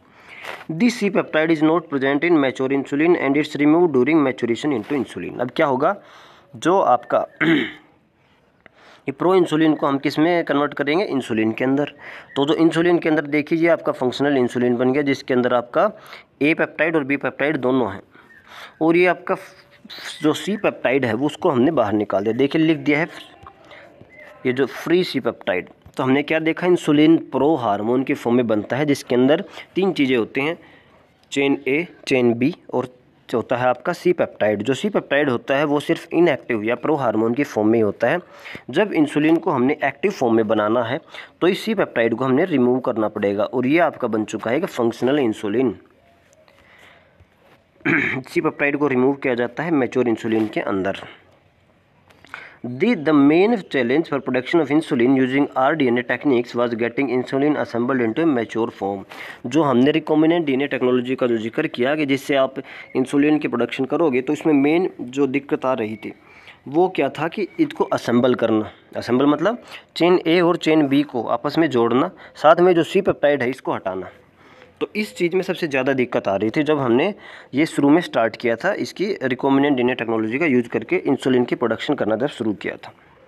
देखिए इन 1983 ईयर को याद रखना, Eli Lilly and American company prepare 2 DNA sequences corresponding to chain A and chain B.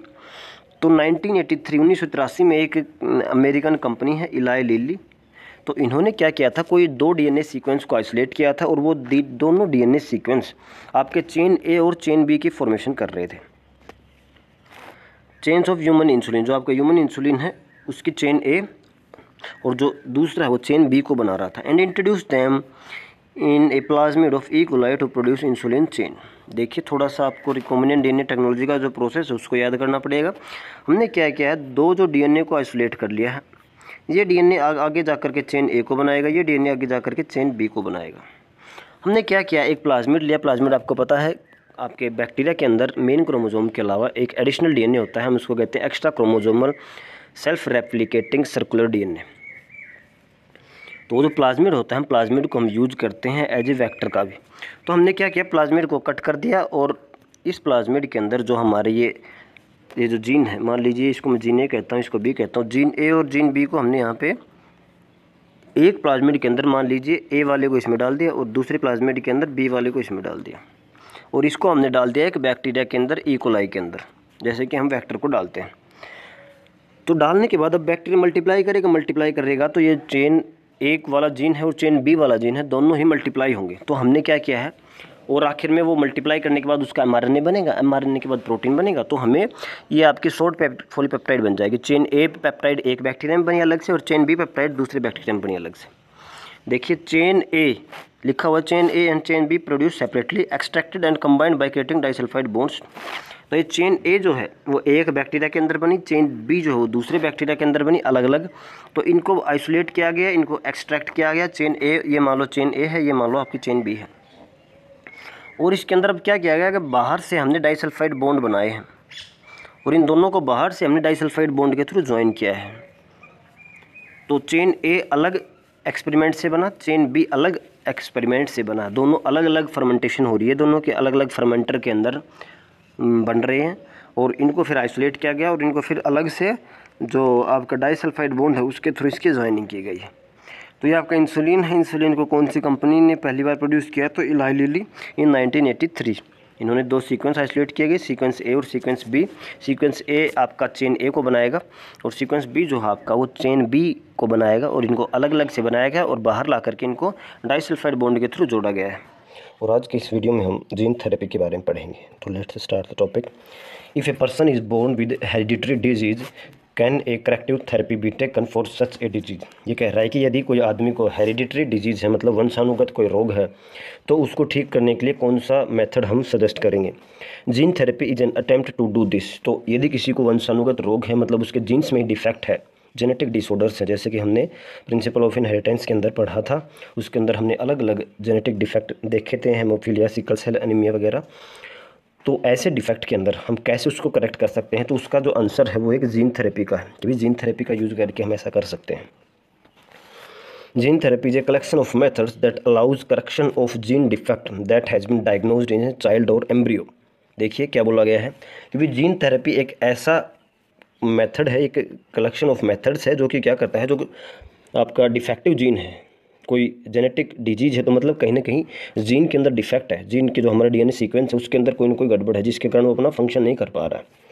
तो जो आपका डिफेक्टिव जो आपका जीन है उसको क्या करेगा, एम्ब्रियो और चाइल्ड के अंदर उसको करेक्ट करने की कोशिश करते हैं। Here genes are inserted into a person cell and tissue to treat the disease. तो क्या होता है, जो नॉर्मल जीन होता है, जैसे कि हम पढ़ चुके हैं रिकॉम्बिनेंट डीएनए टेक्नोलॉजी के अलग अलग स्टेप्स हैं, तो हम क्या करेंगे, मान लीजिए कोई डिफेक्टिव जीन है, उस जीन की जगह हम क्या करेंगे, उस पर्सन के सेल के अंदर नॉर्मल अपना जो जीन है उसको इंसर्ट करते हैं और धीरे धीरे वो जब भी सेल मल्टीप्लाई करेगा तो वो जो जीन है वो भी मल्टीप्लाई करेगा और धीरे धीरे उस डिफेक्टिव जीन की जगह वो जो नॉर्मल जीन है वो उसका फंक्शन को टेक ओवर कर लेगा और वो जो डिजीज है वो ठीक हो जाएगी। तो ये ऐसा ही इसके अंदर तरीका है कि इसके अंदर क्या किया जाता है, जो here genes are inserted into person cell, जो कोई भी जो पेशेंट है उसके सेल के अंदर जीन को इंसर्ट किया जाता है और वहाँ पर उस डिजीज़ की ट्रीटमेंट की जाती है।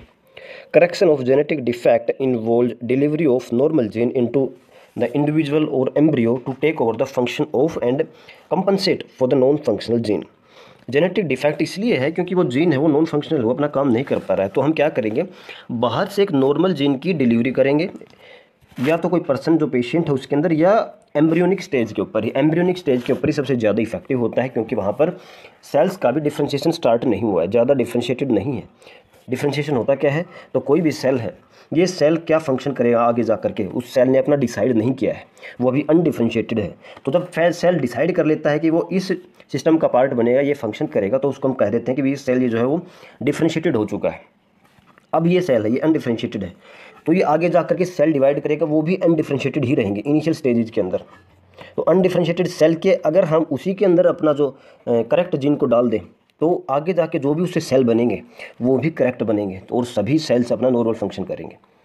लेकिन कोई मैच्योर इंडिविजुअल है जिसके अंदर पूरा डिफ्रेंशिएशन हो चुका है, तो अब क्या होगा, वहाँ पर सभी सेल्स के अंदर उस नॉर्मल जीन को डालना मुश्किल है क्योंकि वो पहले ही सभी सेल बन चुके हैं, उसके अंदर डिफेक्टिव जीन आ चुका है और उसके डिफेक्टिव जीन के फंक्शन को टेक ओवर करना बड़ी बात है। और वहाँ पर आपको बार बार ये एक्सपेरिमेंट करना पड़ेगा उस पेशेंट के ऊपर, एक बार से काम नहीं चलेगा। लेकिन यदि आपको एक ही बार में जीन थेरेपी को करेक्ट करना है तो आपको एम्ब्रियोनिक स्टेज के अंदर, अर्ली एम्ब्रियोनिक स्टेज के अंदर उसको एक्ट करना पड़ेगा।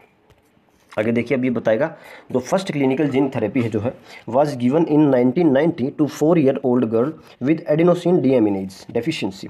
ये आपका एडिनोसिन डीएमिनेज होता क्या है, तो ये एक एंजाइम है जो कि आपका जो आपके लिम्फोसाइट्स होते हैं, जो ब्लड के आपके लिम्फोसाइट्स हैं जो इम्यून सिस्टम के लिए वर्क करते हैं तो उसके अंदर ये इस एंजाइम की डेफिशिएंसी हो जाती है। इस डिजीज़ के अंदर ये जो एडिनोसिन डीएमिनेज है इसकी डेफिशिएंसी है और ये लिम्फोसाइट्स के अंदर पाया जाता है एंजाइम, जिसके कारण ये अगर एंजाइम नहीं रहेगा तो वो फंक्शन नहीं कर पाएंगे। तो मतलब आपका इम्यून सिस्टम जो है वो बहुत ही कमज़ोर हो जाएगा। देखिए लिखा हुआ this enzyme is crucial for immune system to function. Immune system के काम करने के लिए बहुत ज़्यादा इंपॉर्टेंट एंजाइम है।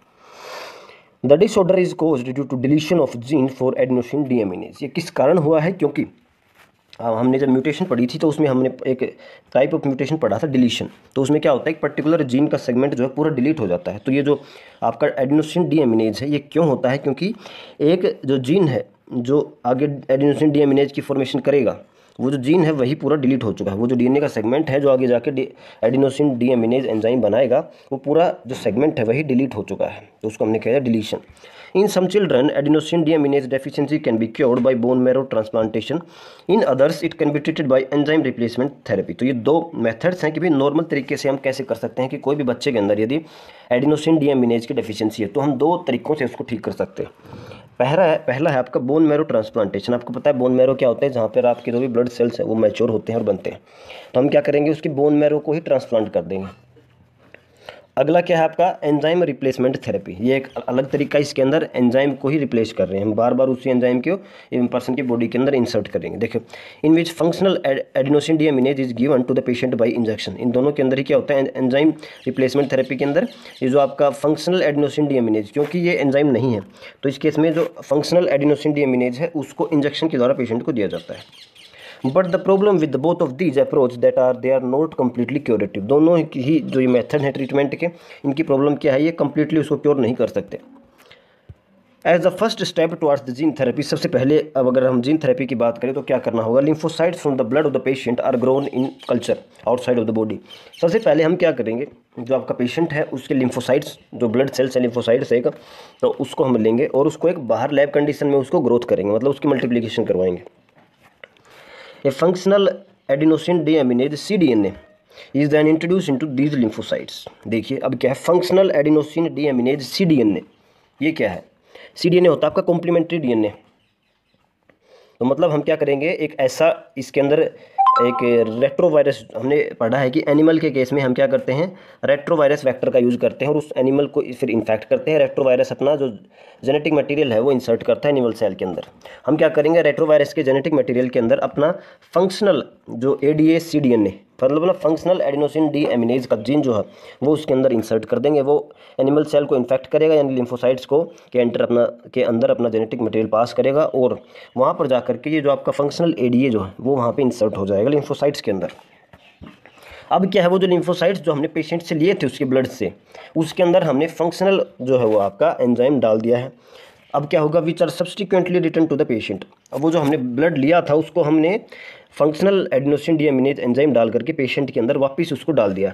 However as these cells are not immortal, क्योंकि हमें पता है हर एक सेल की कोई एक सेल्फ लाइफ होती है, वो लगातार अपना फंक्शन नहीं कर पाता है, सेल बनते रहते हैं और ब्रेक होते रहते हैं। तो ये जो सेल है जिसके अंदर फंक्शनल एडिनोसिन डीएमिनेज एंजाइम है वो कुछ टाइम तक तो रहेंगे और जितनी उनकी सेल्फ लाइफ रहेगी और लेकिन वो ज़्यादा समय तक नहीं रहेंगे। The patient requires periodic infusion of such genetically engineered lymphocytes. तो पेशेंट को बार बार ऐसे हम जेनेटिकली इंजीनियर्ड लिम्फोसाइट्स जिसके अंदर हमने फंक्शनल एंजाइम डाला हुआ है उसको बार बार उसका इंजेक्शन देना पड़ेगा।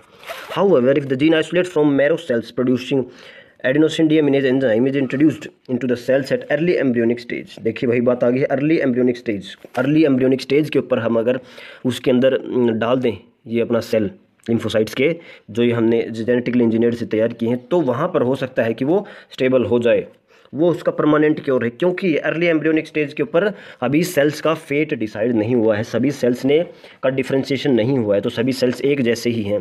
तो उसमें से कोई भी सेल को हम आइसोलेट करेंगे और उसके अंदर अपना फंक्शनल एडिनोसिन डीएमिनेज एंजाइम डालेंगे और उसको वापस से उसमें इंसर्ट कर देंगे। और क्योंकि किसी भी सेल ने अपना फंक्शनल डिसाइड नहीं किया है तो वो आगे डिवाइड करेगा तो धीरे धीरे डिफ्रेंशिएशन होगा, तो उस सेल से जो भी सेल्स बनेंगे वो बहुत ही फुल्ली वो उसके अंदर कोई भी डिजीज़ नहीं रहेगी, वो पूरा क्योर होगा क्योंकि उसके अंदर हमारा फंक्शनल एंजाइम पहले से ही है। अब अगर बात करें जाइगोट आपका सिंगल सेल का है, सिंगल सेल से आपके बनते हैं, माइटोसिस से 1 से 2 बनते हैं, 2 से 4 बनते हैं। तो मान लीजिए कि अगर मैं जाइगोट के इसी स्टेज के ऊपर जब 2 सेल्ड स्टेज है ये सिर्फ एग्जांपल के लिए समझा रहा हूँ। 2 सेल्ड स्टेज है, अगर इन्हीं के ऊपर हमने दोनों सेल्स के अंदर अपना जो फंक्शनल एडीए डाल दिया तो अब इसी से तो आगे सारे सेल बनेंगे इन दोनों सेलों से। तो इन दोनों सेलों से जो भी सेल्स बनेंगे वो सभी नॉर्मल होंगे। तो जितना अर्ली एम्ब्रियोनिक स्टेजेस के ऊपर आप जीन थेरेपी को दोगे उतना ही वो परमानेंट क्योर होगा। देखिए अगला जो आपका बायोटेक्नोलॉजी की एप्लीकेशन है मेडिसिन के अंदर वो है मोलिकुलर डायग्नोसिस। डायग्नोसिस क्या होता है कि भाई डायग्नोज करना डिजीज़ को, तो डिजीज़ डायग्नोसिस के अंदर भी बायोटेक्नोलॉजी का बहुत बड़ा रोल है। देखिए you know that for the effective treatment of a disease early diagnosis understanding its pathophysiology is very important. तो कोई भी डिजीज़ की अगर ट्रीटमेंट करनी है तो उसको सबसे पहले अर्ली डायग्नोज करना, उसको पहचानना और उसकी फिजियोलॉजी और पैथोलॉजी को पहचानना बहुत इंपॉर्टेंट चीज़ होती है कि भाई कौन सा जो एजेंट है वो इस डिजीज़ को कर रहा है, उसकी लाइफ साइकिल क्या है, उसके अंदर कौन से फैक्टर्स हैं, अलग अलग उसके डेथ के कौन से फैक्टर्स हो सकते हैं, टेम्परेचर कितना उसको सूट करता है, मैक्सिमम ग्रोथ कब करता है। तो ये सब क्या है उसकी स्टडी है। तो इसके लिए हमारा मोलिकुलर डायग्नोसिस जो है वो बहुत ज़्यादा अर्ली होना चाहिए डिजीज़ की ट्रीटमेंट के लिए। Using conventional methods of diagnosis, जो हम कन्वेंशनल मेथड्स कर रहे हैं जैसे कि हम serum analysis, urine analysis, blood analysis करते हैं, तो ये क्या है कन्वेंशनल मेथड्स है। Early detection is not possible. Conventional method से अर्ली डिटेक्शन मतलब जल्दी डिजीज़ का पता लगाना पॉसिबल नहीं है। Recombinant DNA technology, polymerase chain reaction and enzyme linked immunosorbent assay, full form याद रखनी है ELISA, enzyme linked immunosorbent assay, PCR, polymerase chain reaction, RDT, recombinant DNA technology. तो ये क्या सब क्या है, ये बायोटेक्नोलॉजी की ही अलग अलग टेक्निक्स हैं। तो इनका यूज करके अर्ली डायग्नोसिस मतलब जो डिजीज है उसको जल्दी से पहली स्टेज के अंदर पता कर सकते हैं। देखिए कैसे, प्रेजेंस ऑफ पैथोजन, पैथोजन मतलब जो कि डिजीज कोजिंग माइक्रोब्स है। Presence of pathogen such as bacteria and viruses is normally suspected only when the pathogen has produced a disease symptom. आपकी बॉडी में कोई वायरस है, कोई बैक्टीरिया है, वो कब पता लगता है आपको, जब वो कोई ना कोई डिजीज, वो कोई ना कोई बीमारी पैदा करता है। By this time the concentration of the pathogen is already very high in the body. लेकिन जब उसने बीमारी पैदा कर ही दी तो उस समय उसकी जो कंसनट्रेशन है, उसका जो नंबर है हमारी बॉडी के अंदर बहुत ज़्यादा हो जाता है और उस स्टेज पर उसको कंट्रोल करना मुश्किल है। तो क्या हो कि जब पहली बार ही बैक्टीरिया हमारे अंदर आए हो तभी हमें पता लग जाए, और उस स्टेज पे क्योंकि उसकी कंसंट्रेशन या नंबर बहुत कम होता है तो उसको बॉडी से बाहर करना या मारना हमारे इम्यून सिस्टम के लिए बहुत आसान होगा। तो अर्ली डायग्नोसिस करना बहुत ज़रूरी है। However very low concentration of bacteria or viruses at the time the symptoms of disease are not yet visible can be detected by amplification of the nucleic acid by PCR. तो हम PCR पढ़ चुके हैं आपकी molecular basis of inheritance के अंदर। तो उसमें हम क्या करते हैं, कोई भी जीन लेते हैं, जीन को कि अगर हमें मल्टीपल कॉपीज़ बनानी है तो उसकी मल्टीपल कॉपीज़ के लिए हम पीसीआर को यूज़ करते हैं। पॉलीमरेज चेन रिएक्शन, तो एक चेन रिएक्शन होती है, उसके अंदर जो आपका जीन है उसकी मल्टीपल कॉपीज़ बन जाते हैं। जितनी हम साइकिल रन करवाएंगे उतनी हम मिलियन बिलियंस कॉपी बना सकते हैं जीन के। तो अर्ली स्टेजेस के अंदर हम डायग्नोज करने के लिए क्या करेंगे कि भाई कोई भी बैक्टीरिया है, वायरस है, उसका जो जीन है उसकी मल्टीप्लिकेशन करवा दो बहुत ज़्यादा, और उसके बाद उसकी स्टडी करो कि आपकी बॉडी में है या नहीं। क्योंकि शुरू की स्टेज में वो बहुत कम रहेगा, जो आपका भी सिम्टम भी नहीं आए डिजीज़ के, उसी स्टेज के उस पर उसको क्योर करना है। देखिए पीसीआर का फंक्शन बताया गया है। PCR is now routinely use to detect HIV in suspected AIDS patient. तो ये एचआईवी डिटेक्शन के लिए पीसीआर का यूज किया जाता है। It is being use to detect mutation in genes in suspected cancer patients too. तो म्यूटेशंस के जानने के लिए जो कैंसर पेशेंट्स है उसके अंदर म्यूटेशन हो चुकी है ना, तो म्यूटेशन होने के कारण ही तो वो सेल जो अब नॉर्मल ग्रोथ कर रहे हैं। तो उस म्यूटेशन को डिटेक्ट करने के लिए एचआईवी के केस में एचआईवी को डिटेक्ट करने के लिए तो हम पीसीआर का यूज़ करते हैं। It is powerful technique to identify many other genetic disorders. इसके साथ साथ इसको बहुत सारे और जेनेटिक डिसऑर्डर्स के लिए भी इसको यूज किया जाता है। ए सिंगल स्टैंडर्ड डीएनए और RNA tagged with radio active molecule, जिसको हम प्रोब कहते हैं। प्रोब की डेफिनेशन है ये, सिंगल स्टैंडर्ड डीएनए और RNA tagged with radio active molecule. कोई सिंगल स्टैंडर्ड डीएनए और आरएनए है जिसके ऊपर हमने क्या किया है, कोई ना कोई रेडियो एक्टिव मॉलिक्यूल को टैग कर दिया है, बांध दिया है। अब क्या ये प्रोब क्या है, प्रोब क्या है आपकी कॉम्प्लीमेंट्री होती है। मान लीजिए आपको कोई कॉम्प्लीमेंट्री, आपको पता है कॉम्प्लीमेंट्री बेस पेयरिंग होती है। कोई भी एक स्ट्रैंड है वो अपने दूसरे स्ट्रैंड से कॉम्प्लीमेंट्री बेस पेयरिंग करेगा। यहाँ पे एडेनिन है तो यहाँ पे थायमिन ही रहेगा, यहाँ पे ग्वानिन है, यहाँ पे साइटोसिन ही रहेगा।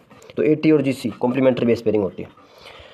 तो हम क्या करें, प्रोब ले रहे हैं। प्रोब क्या है, सिंगल स्टैंडर्ड डीएनए और RNA tagged with radio active molecule. अब ये प्रोब जो है, probe is allowed to hybridise to its complementary DNA. अब प्रोब क्या है, सिंगल स्टैंडर्ड है। अब सिंगल स्टैंडर्ड है तो जब इसकी ऑप्टिमम कंडीशंस आएंगी तो ये अपना डबल स्टैंडर्ड करना चाहेगी, जो दूसरे स्टैंड से कॉम्प्लीमेंट्री बेस पेयरिंग करना चाहेगी। अब ये किससे करेगी? जिसका कॉम्प्लीमेंट्री रहेगा उसी से तो करेगी। अगर इसके कॉम्प्लीमेंट्री नहीं है तो नहीं कर पाएगी किसी से भी। तो देखिए अगर कहीं पे ये हाइब्रिडाइज कर गई है और उसको हम डिटेक्ट करते हैं ऑटो रेडियोग्राफी से। ऑटो रेडियोग्राफी क्या होती है? जो रेडियो एक्टिव जो हमने टैग किया था उसको डिटेक्ट करता है, तो ऑटो रेडियोग्राफी से हम डिटेक्ट कर सकते हैं। तो देखिए इसको समझने के लिए हम एक एग्जांपल लेते हैं। मान लीजिए ये हमने प्रोब डिज़ाइन की है, इसको हमने लेबल्ड कर दिया है। ये प्रोब एक कॉम्प्लीमेंट्री है एक ऐसे जीन के जो कि कोज करता है कैंसर को, मान लो, ठीक है। मतलब अगर आपसे पूछा जीन क्या है तो segment of DNA, sequence of DNA. अब मान लीजिए ये जीन जो है कुछ ऐसा आगे आ जाके प्रोटीन बनाएगा जो कि सेल्स के अंदर म्यूटेशन करके कैंसर बनाएगा। अब क्या करेंगे? हमने एक ऐसी प्रोब ली है जो इस जीन के कॉम्प्लीमेंट्री है, जो कि आगे कैंसर कोज करेगा। अब हम क्या करेंगे? ये प्रोब को हमने रेडियो एक्टिव लेबल कर दिया है और अब हम क्या करेंगे? कोई पेशेंट आया, पेशेंट का सैंपल लेंगे और उसके सेल्स के जो डीएनए है उसके ऊपर इस प्रोब को छोड़ देंगे। अब मान लो ये है तो उसका टोटल डीएनए पेशेंट का, उसके ऊपर इस प्रोब को हमने डाल दिया। अगर ये प्रोब इस डीएनए के ऊपर कॉम्प्लीमेंट्री बाइंड करेगी तो इसका मतलब क्या रहेगा? इसका मतलब ये जीन इस पेशेंट के सेल में कहीं ना कहीं प्रेजेंट है और सेल में प्रेजेंट है तो मतलब वो कैंसर करने वाला है। तो इस प्रकार से हम क्या करेंगे? डिटेक्ट करते हैं आपके प्रोब का यूज करके डिजीज़ को। अलाइजा, तो देखिए ELISA is based on the principle of antigen antibody interaction. ये है आपका मेन प्रिंसिपल क्या है? एलाइजा एंजाइम लिंक्ड इम्यूनोसॉर्बेंट एसे। तो जो मेन से हो वो क्या है? एंटीजन और एंटीबॉडी। इसको समझने के लिए पहले देखते हैं आपकी बॉडी के अंदर जब भी कोई बाहर से फॉरेन पार्टिकल एंटर होता है तो उसको हम कहते हैं एंटीजन। तो आपकी बॉडी में जब भी कोई फॉरेन पार्टिकल आया है, ये मान लो आपका कोई सेल है, सेल के अंदर कोई बाहर से कोई बैक्टीरिया आ गया, उसको हमने कह दिया एंटीजन। अब आपकी बॉडी क्या करती है? आपकी बॉडी के पास है इम्यून सिस्टम, वो इसको डिटेक्ट कर लेती है कि भाई ये जो आपका बैक्टीरिया है ये बाहर का, हमारी बॉडी का नहीं, ये हमें डैमेज करेगा। तो आपका इम्यून सिस्टम एक्टिव हो जाता है और इम्यून सिस्टम इसके खिलाफ कुछ प्रोटीन्स बनाता है। उन प्रोटीन्स को हम कह देते हैं एंटीबॉडी। और ये एंटीबॉडी इसके चारों तरफ कवर करके इसको किल करने की कोशिश करती हैं और ये एंटीजन खत्म हो जाता है। तो मतलब जब भी कोई फॉरेन पार्टिकल आपकी बॉडी में आया तो एंटीजन एंटीबॉडी इंटरेक्शन होती है। सबसे पहले एंटीजन आया, हमारा इम्यून सिस्टम एक्टिव हुआ, एक्टिव होने के बाद जो आपके बी लिम्फोसाइट्स हैं इन्होंने एंटीबॉडी बनाई और एंटीबॉडी इसको किल करेगी। तो मतलब एंटीबॉडी एंटीजन इंटरेक्शन होती है। हर एक एंटीजन के लिए एक स्पेसिफिक एंटीबॉडी होती है। देखिए आगे, infection by pathogen can be detected by the presence of antigen. अब मान लीजिए आपकी बॉडी के अंदर मान लो कोई वायरस है। अब मान लीजिए आपकी बॉडी है, अब आपकी बॉडी में हमें चेक करना है कि ये वायरस है कि नहीं। तो हम क्या करेंगे? ये जो वायरस है उसका जेनेटिक मटेरियल की स्टडी करेंगे और वहाँ से हम क्या करेंगे? उसका जो आरएनए रहेगा या कोई भी लगा लो, आपके मान लो वायरस है तो वायरस के बाहर की जो प्रोटीन कोट होती है उसको लगा लो। तो हम कोई भी चीज़ को हम क्या करेंगे? डिटेक्ट करेंगे इस चीज़ में कि भाई इस वायरस की प्रोटीन कोट या इस वायरस का कोई ग्लाइकोप्रोटीन या इस वायरस का कोई भी मटेरियल आपकी बॉडी के किसी सेल में है तो नहीं। यदि है तो मतलब वो वायरस आपकी बॉडी में आ चुका है। दूसरा क्या रहेगा? मतलब एंटीजन को इसमें करें डिटेक्ट, प्रेजेंस ऑफ एंटीजन। दूसरे केस में क्या हो सकता है? हम डिटेक्ट कर सकते हैं antibody synthesised against the pathogen. अगर मान लीजिए ये आपका बॉडी का कोई सेल है और यहाँ पर कोई वायरस आ चुका है और इस वायरस के खिलाफ आपकी बॉडी ने क्या बनाएगी? एंटीबॉडीज़ बनाएगी, क्योंकि ये बाहर का है और आपकी बॉडी एक्ट करेगी तो एंटीबॉडीज़ बनती हैं। तो हम क्या करेंगे? इन एंटीबॉडीज़ को ही डिटेक्ट करेंगे कि यदि आपकी बॉडी के अंदर ये वाली एंटीबॉडी इस वायरस के खिलाफ एंटीबॉडीज़ प्रेजेंट हैं तो इसका मतलब वो क्यों है? क्योंकि आपकी बॉडी में वो वायरस आ चुका है और आपकी बॉडी ने रिएक्शन दिया है और एंटीबॉडीज़ आ चुकी हैं। तो डॉक्टर को पता लग जाएगा कि ये वायरस की इन्फेक्शन बॉडी में है। अगर मान लीजिए ये एंटीबॉडीज़ नहीं है आपकी बॉडी में तो इसका मतलब वायरस नहीं आया है और आपकी बॉडी ने एंटीबॉडीज़ नहीं बनाई हैं इस वायरस के खिलाफ। तो ये क्या है? डायग्नोज करने के लिए है एलाइजा। तो एलाइजा का मेन प्रिंसिपल क्या है? भी एंटीजन एंटीबॉडी इंटरेक्शन जो करते हैं उसके ऊपर बेस्ड होते हैं। या तो हम एंटीजन की प्रेजेंस को देखेंगे या हम एंटीबॉडी की प्रेजेंस को देखेंगे। आज हम ट्रांसजेनिक एनिमल्स के बारे में बात करेंगे कि ट्रांसजेनिक एनिमल होते क्या हैं, इनकी रिक्वायरमेंट क्यों होती है। तो चलिए स्टार्ट करते हैं। Animals that have had their DNA manipulated to possess and express an extra gene are known as transgenic animal.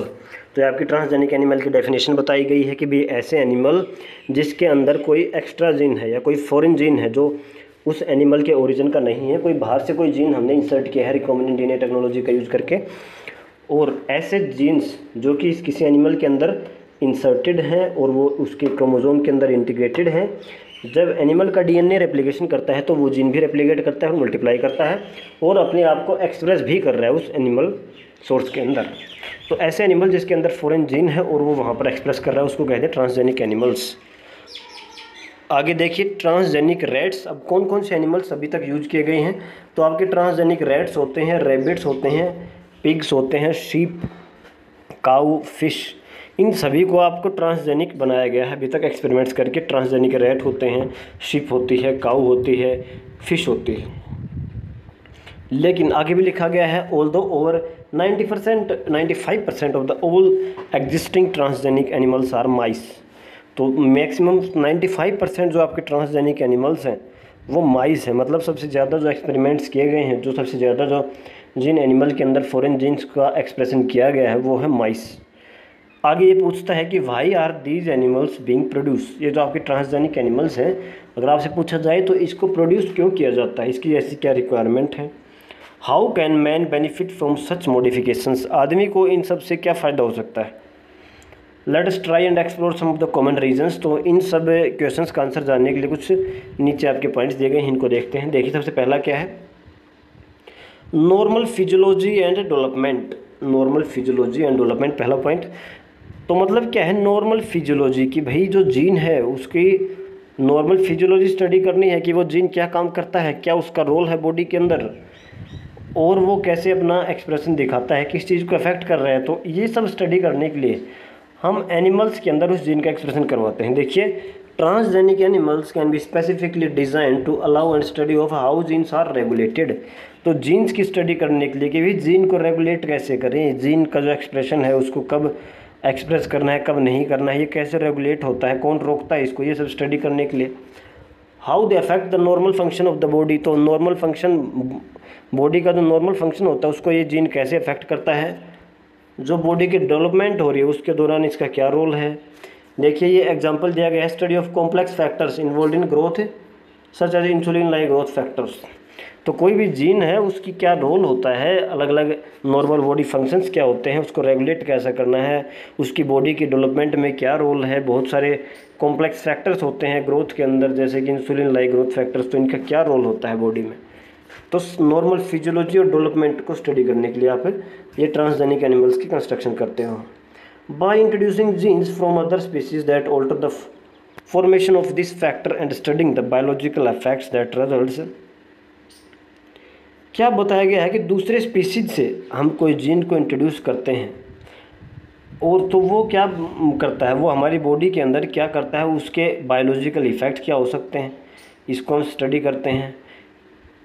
Biological role of the factor, तो मेनली क्या है, कोई भी जीन है उसको कंप्लीट स्टडी करना है यदि कि भी जीन का रोल क्या होता है, वो क्या काम करता है बॉडी में, उसका मेन किस चीज़ में रोल है, उसका डेवलपमेंट रोल है, उसका स्ट्रक्चरल रोल है, फंक्शनल रोल है, उसके सभी जो फंक्शंस हैं उसको रेगुलेट कैसे करना है, जीन को, जीन एक्सप्रेशन कैसे करता है, कौन सा प्रमोटर होता है। तो ये सब यदि हमें कोई जीन की स्टडी करनी है तो उसके नॉर्मल फिजियोलॉजी और डेवलपमेंट के लिए तो हम ट्रांसजेनिक एनिमल के अंदर ही उसकी स्टडी करते हैं।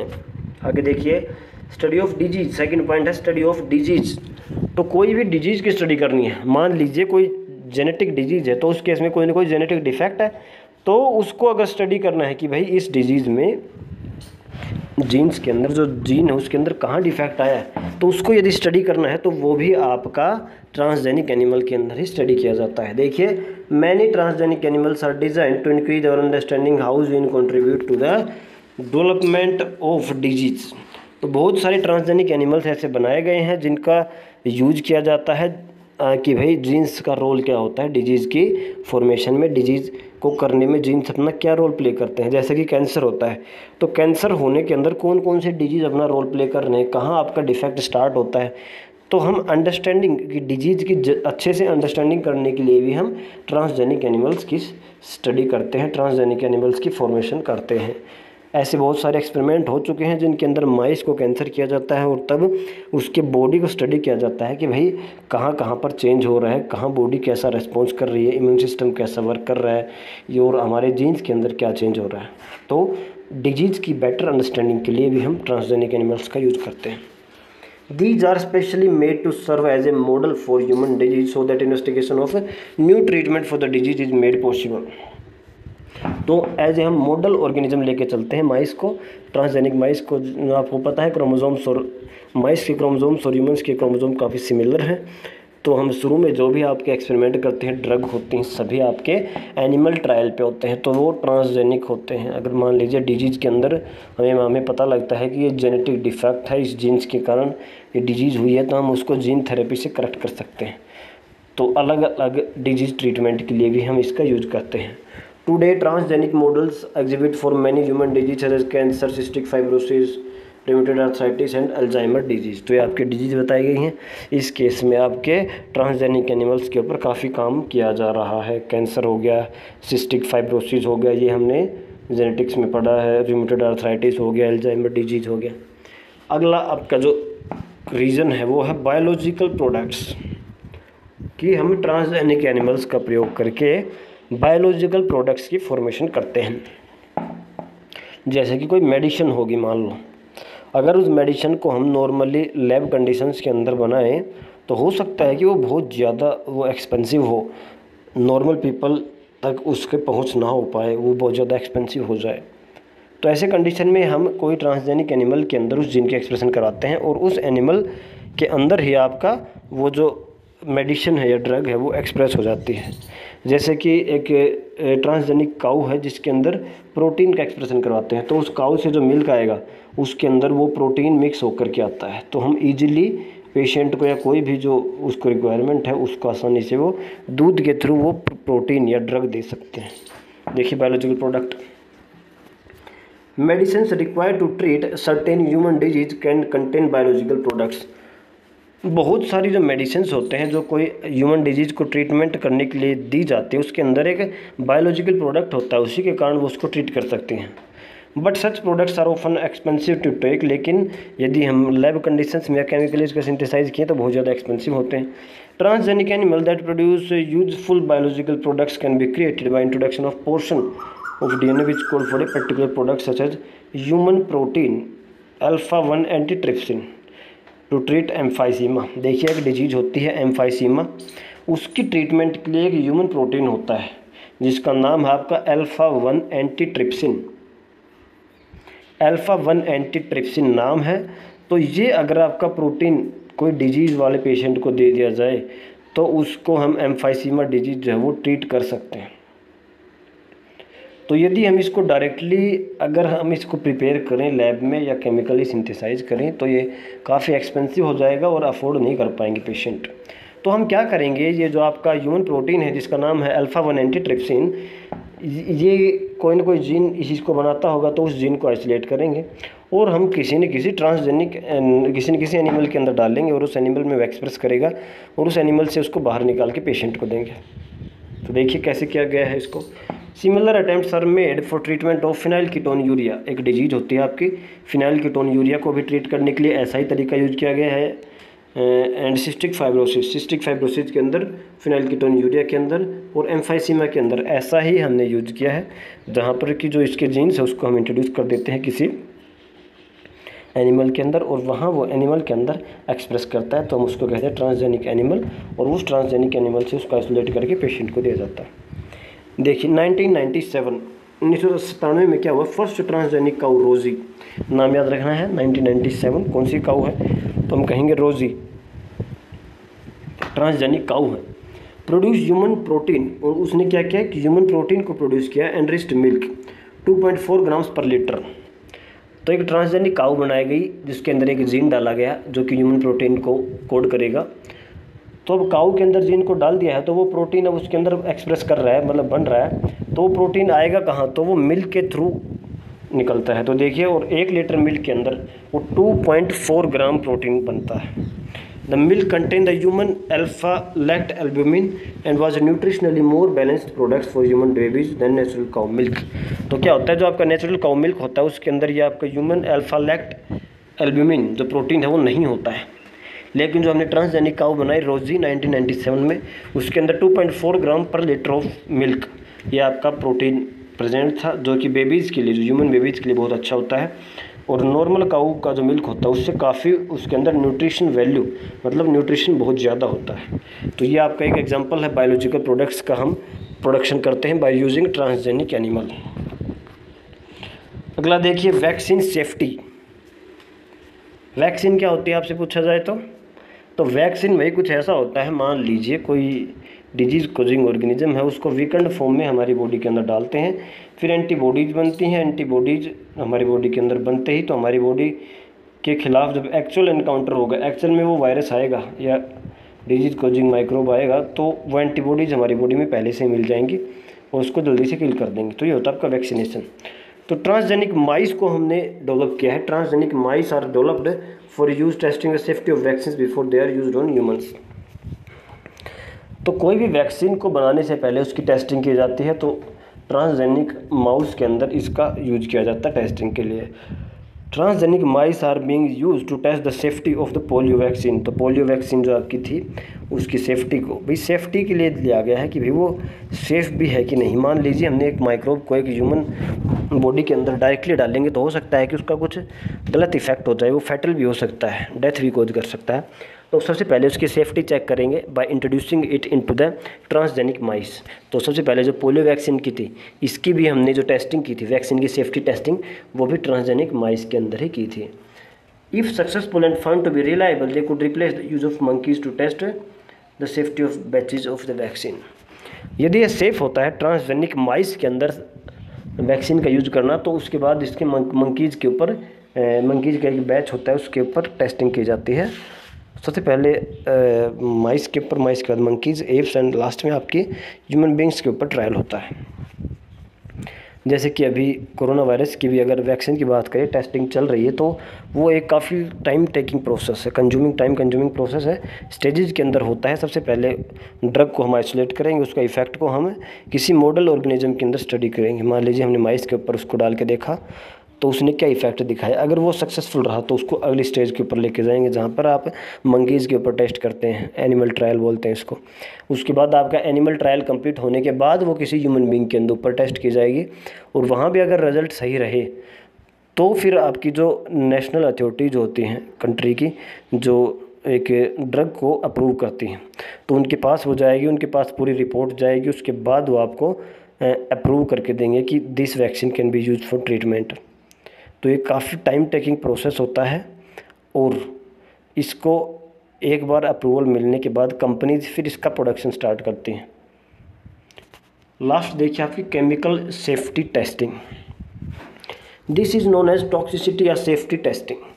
क्या होता है, कोई भी केमिकल है, उस केमिकल को हमने टेस्ट करना है कि ये क्या इफ़ेक्ट करेगा बॉडी के ऊपर। तो उसकी भी मतलब वो केमिकल टॉक्सिक है, कितना टॉक्सिक है, क्या इफ़ेक्ट होगा, सेफ़ है कि नहीं, वो सब चेक करने के लिए भी हम ट्रांसजेनिक एनिमल्स का यूज करते हैं। This procedure is same as that of use for testing of toxicity of drugs. तो कोई भी ड्रग्स की टॉक्सिसिटी को चेक करने के लिए भी ये ऐसा ही सेम प्रोसीजर होता है। Transgenic animals are made that carry genes which make them more sensitive to toxic substance than non transgenic animal.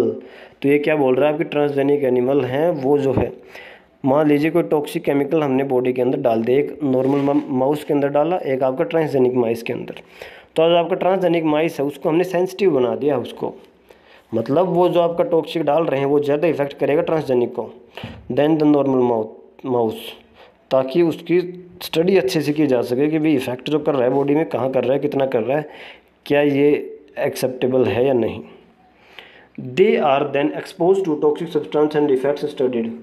सबसे पहले ट्रांसजेनिक माइस के अंदर जीन को डाला ताकि वो ज़्यादा सेंसिटिव हो जाए, उसके बाद उसके अंदर जो हमने केमिकल टेस्ट करना उसको डाला और उसकी स्टडी की जाती है। Toxicity testing in such animals will allow us to obtain results in less time.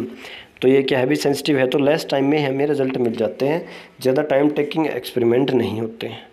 तो ये थे आपके भी ट्रांसजेनिक एनिमल्स की रिक्वायरमेंट क्यों है, आपके डायरेक्ट क्वेश्चन आ सकता है। तो आपको ये 5 पॉइंट की हेडिंग याद रखनी। चलिए स्टार्ट करते हैं। The manipulation of living organisms by human race cannot go on any further without regulation। तो हम क्या कर रहे हैं बायोटेक के अंदर, एक्चुअल में हम जो लिविंग ऑर्गेनिज्म हैं उनका डीएनए के ऊपर चेंज कर रहे हैं, तो मतलब हम उसको मैनिपुलेट कर रहे हैं, उसको चेंज कर रहे हैं लिविंग ऑर्गेनिज्म को। तो जब ह्यूमन बींग्स किसी दूसरे लिविंग ऑर्गेनिज्म के ऊपर इतने एक्सपेरिमेंट कर रहे हैं, उसके जेनेटिक मटेरियल तक को उन्होंने नहीं छोड़ा, उनको चेंज कर रहे हैं, तो उसको रेगुलेट करने के लिए कि भी किस हद तक हम इसके साथ छेड़छाड़ कर सकते हैं, तो इसके लिए कोई ना कोई तो आपके पास अप्रूवल कमेटी या कुछ ना कुछ होना चाहिए। Some ethical standards are required to evacuate the morality of all human activities that might help or harm living organism. तो कुछ ना कुछ एथिकल स्टैंडर्ड्स होने चाहिए, कुछ ना कुछ नैतिक सिद्धांत होने चाहिए जो कि ह्यूमन बींग्स जो एक्टिविटीज़ कर रहे हैं आपके, वो कि भी कहाँ तक ये नैतिकता के सिद्धांत के अंदर आएगा कि हम कितना लिविंग ऑर्गेनिजम्स को चेंज कर सकते हैं, कितना उनके लाइफ साइकिल के अंदर हम उसको चेंज कर सकते हैं, तो मतलब कि उसको कोई नुकसान भी ना हो और ह्यूमन बींग्स का फ़ायदा भी हो जाए। तो वहाँ तक हम उसको रेगुलेट करने के लिए एक एथिकल स्टैंडर्ड बनानी चाहिए। Going beyond the morality of such issue, the biological significance of such thing is also important. नैतिक सिद्धांतों के अलावा हमें ये भी देखना चाहिए कि ऐसे मैनिपुलेशंस के कारण आपको क्या क्या सिग्निफिकेंस, क्या क्या फ़ायदे हो रहे हैं ह्यूमन बींग्स के। मान लो कि डिजीज़ की ट्रीटमेंट के अंदर ये रोल है, तो हमें उसको ध्यान में रखना चाहिए कि ये भी बहुत इंपॉर्टेंट है। साथ में जो अदर लिविंग ऑर्गेनिजम्स हैं उनकी लाइफ भी बहुत इंपॉर्टेंट है। Genetic modification of organisms can have unpredictable results when such organisms are introduce into the ecosystem. एक और है कि कोई भी इकोसिस्टम, मतलब कि जहाँ पे लिविंग ऑर्गेनिज्म रह रहे हैं, एक दूसरे से इंटरेक्ट कर रहे हैं, और जो आपका एबायोटिक फैक्टर्स है, टेम्परेचर लिविंग ऑर्गेनिजम्स के ऊपर क्या इफ़ेक्ट डालेगा, पीएच क्या डालेगा, एनवायरनमेंट का इफ़ेक्ट क्या रहेगा। तो हम क्या करेंगे, कोई भी इकोसिस्टम के अंदर यदि हम अगर बात करें जेनेटिकली मॉडिफाइड ऑर्गेनिज्म को इंट्रोड्यूस करते हैं, तो वो जो उसकी पूरी फूड चेन है, फूड वेब है, पूरी फूड साइकिल है, या पूरा इकोसिस्टम वो डिस्टर्ब कर सकता है, और उसके अनप्रिडिक्टेबल चेंज रहेंगे जिसको कोई भी प्रिडिक्ट नहीं कर सकता है। तो उसको इंट्रोड्यूस करने से पहले वहाँ पर कुछ ना कुछ रेगुलेटरी कमेटी होनी चाहिए जो कि इसका अप्रूवल दे कि इसके क्या इफ़ेक्ट रहेंगे, क्या आफ्टर इफ़ेक्ट्स रहेंगे, अगर लॉन्ग टर्म में क्या इफ़ेक्ट रहेगा। तो देखिए, therefore the Indian government has set up organisation such as GEAC, इसकी फुल फॉर्म याद रखनी है, GEAC which will make decisions regarding the validity of GM research and the safety of introducing GM organisms for public services। इसीलिए कि आपके भारत सरकार ने एक कमेटी बनाई है, genetic engineering approval committee, GEAC बोल देते हैं, जो कि क्या करती है, ये जो जेनेटिकली मॉडिफाइड ऑर्गेनिज्म के ऊपर रिसर्च चल रही है इसको रेगुलेट करती है, इसको वैलिडेट करती है कि भाई कहाँ किस हद तक ये सही है, और ये सेफ्टी का भी ध्यान रखती है कि मान लो हमने कोई जेनेटिकली मॉडिफाइड क्रॉप को इंट्रोड्यूस कर दिया तो उसका क्या इफ़ेक्ट रहेगा, ह्यूमन हेल्थ के ऊपर लॉन्ग टर्म क्या इफ़ेक्ट रहेगा, और दूसरे जो प्लांट्स है या एबायोटिक फैक्टर्स हैं या आपके दूसरे जो बायोटिक कम्युनिटी है उसके ऊपर क्या इफ़ेक्ट रहेगा। तो पब्लिक में जो है रिलीज़ करने से पहले जेनेटिकली मॉडिफाइड ऑर्गेनिजम्स को, जिसके अंदर प्लांट्स भी आ गए, एनिमल्स भी आ गए, उनको अप्रूवल देना, उनको वैलिडेट करना रिसर्च को, तो ये काम है आपका GEAC, genetic engineering approval committee. आगे देखिए, द मॉडिफिकेशन या uses of living organisms for public services has also created problems with patents granted for the same. क्या है, मान लीजिए हमने कोई बैक्टीरिया को मॉडिफाई किया, उसके अंदर कोई जीन को इंट्रोड्यूस किया, उसको रिकॉम्बिनेंट बनाया, और वो जो जीन है, मान लीजिए किसी डिजीज़ की ट्रीटमेंट के लिए वो जो जीन को हम यूज कर रहे हैं, उस बैक्टीरिया से जो हमने प्रोडक्ट मिलेगा उस जीन के थ्रू, तो अब क्या है, वो क्या करेगा, पेटेंट होता है। पेटेंट क्या होता है, राइट, मतलब एक्सक्लूसिव राइट, सिर्फ अधिकार होना चाहिए। तो अब जिस साइंटिस्ट ने उसकी डिस्कवरी की है उसको क्या करने का, पेटेंट करना पड़ेगा उस चीज़ को, पेटेंट उसको ग्रांट देना चाहिए या नहीं, उसको एक्सक्लूसिव राइट मिलना चाहिए या नहीं। अब अगर एक बार पेटेंट मिल गया तो वो सब उस साइंटिस्ट के ऊपर ही डिपेंड करेगा कि वो उसको कितना बनाना चाहेगा, किस देश में उसको कंट्रीब्यूट करना चाहेगा, कैसे प्राइस में उसको देना चाहेगा, और ये सब सिर्फ उसी के ऊपर डिपेंड रहेगा। तो हम जो ये मॉडिफिकेशन या लिविंग ऑर्गेनिजम्स को यूज़ कर रहे हैं पब्लिक सर्विस के लिए, तो उसके अंदर ये प्रॉब्लम है कि हमने पेटेंट भी देना पड़ता है इस चीज़ों के लिए, और पेटेंट जब देना पड़ेगा तो उस पर्टिकुलर इंडिविजुअल के ऊपर सब राइट आ जाते हैं कि आपको, मान लीजिए ये जो रिसर्च हुई है, ये जो एक्सपेरिमेंट किया है जिसके ऊपर आप पेटेंट मांग रहे हैं, तो उस पेटेंट के लिए वही इंडिविजुअल ही डिसाइड करेगा उसका प्राइस क्या रहेगा, वो जो प्रोडक्ट बेचना चाहेगा मार्केट में, किस मार्केट में वो उतारना चाहेगा। तो पेटेंट के बीच में प्रॉब्लम आती है। There is growing public anger that certain companies are being granted patent for products and technologies that make use of genetic materials, plants and other biological resources that have long been identified, developed and used for farmers।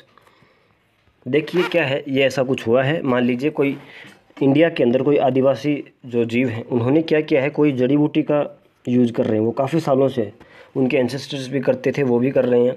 लेकिन कल क्या होता है कि कोई American company आती है और उस जड़ी बूटी के ऊपर रिसर्च करती है, तो उसको बहुत अच्छा पाया जाता है, और वो जो रिजल्ट है वो रिसर्च पेपर में पब्लिश करती है, और उसके नाम का पेटेंट उस अमेरिकन कंपनी को मिल जाता है।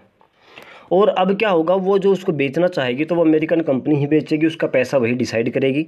तो पेटेंट राइट क्योंकि उसके पास है, और वो जिन्होंने इसकी एक्चुअल में डिस्कवरी की थी, जो आदिवासी एरिया जहाँ से वो लिया गया था, उनको कोई भी क्रेडिट नहीं दिया जाता है।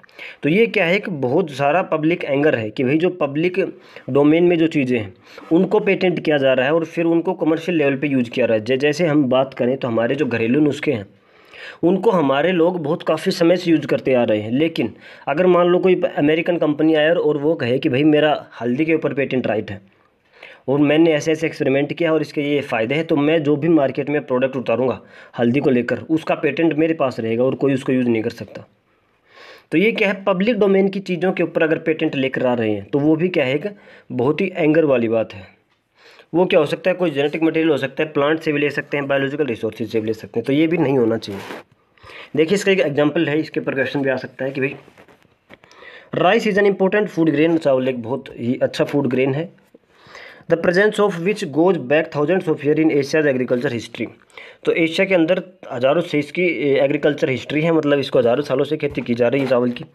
There are an estimated 2 lakh varieties of rice in India.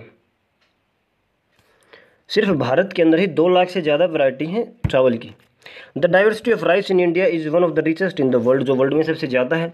Basmati rice is distinct for its unique aroma and flavour and 27 documented varieties of basmati are grown in India. तो अकेली जो बासमती है उसकी क्या है, वो अलग ही क्वालिटी होती है। बासमती राइस आपको पता है कितनी अच्छी क्वालिटी होती है। तो 27 ऐसी वैरायटीज़ हैं जिनको पेटेंट किया गया है और जो इंडिया के अंदर ग्रो की जाती है। There is reference to basmati in ancient texts, जो हमारे पुराने जो लिटरेचर हैं, जो पुराने हमारे ग्रंथ हैं, उनके अंदर भी बासमती का जिक्र है। फोल्क फ्रो एंड पोइट्री, जो भी हमारी पुरानी चीज़ें हैं, कविताएं हैं, कहानियां हैं, उनके अंदर हमारी बासमती का जिक्र है। As it has been grown for century, जो हमारे देश में लाखों करोड़ों सालों से उगाया जा रहा है। इन 1997, तो 1997 में क्या हुआ, an American company got patent right on basmati rice through the US patent and trademark office. तो वही हुआ है कि भाई हम इंडिया के अंदर वो हज़ारों सालों से बासमती की खेती की जा रही है, उसको बाहर एक्सपोर्ट किया जा रहा है, बेचा जा रहा है।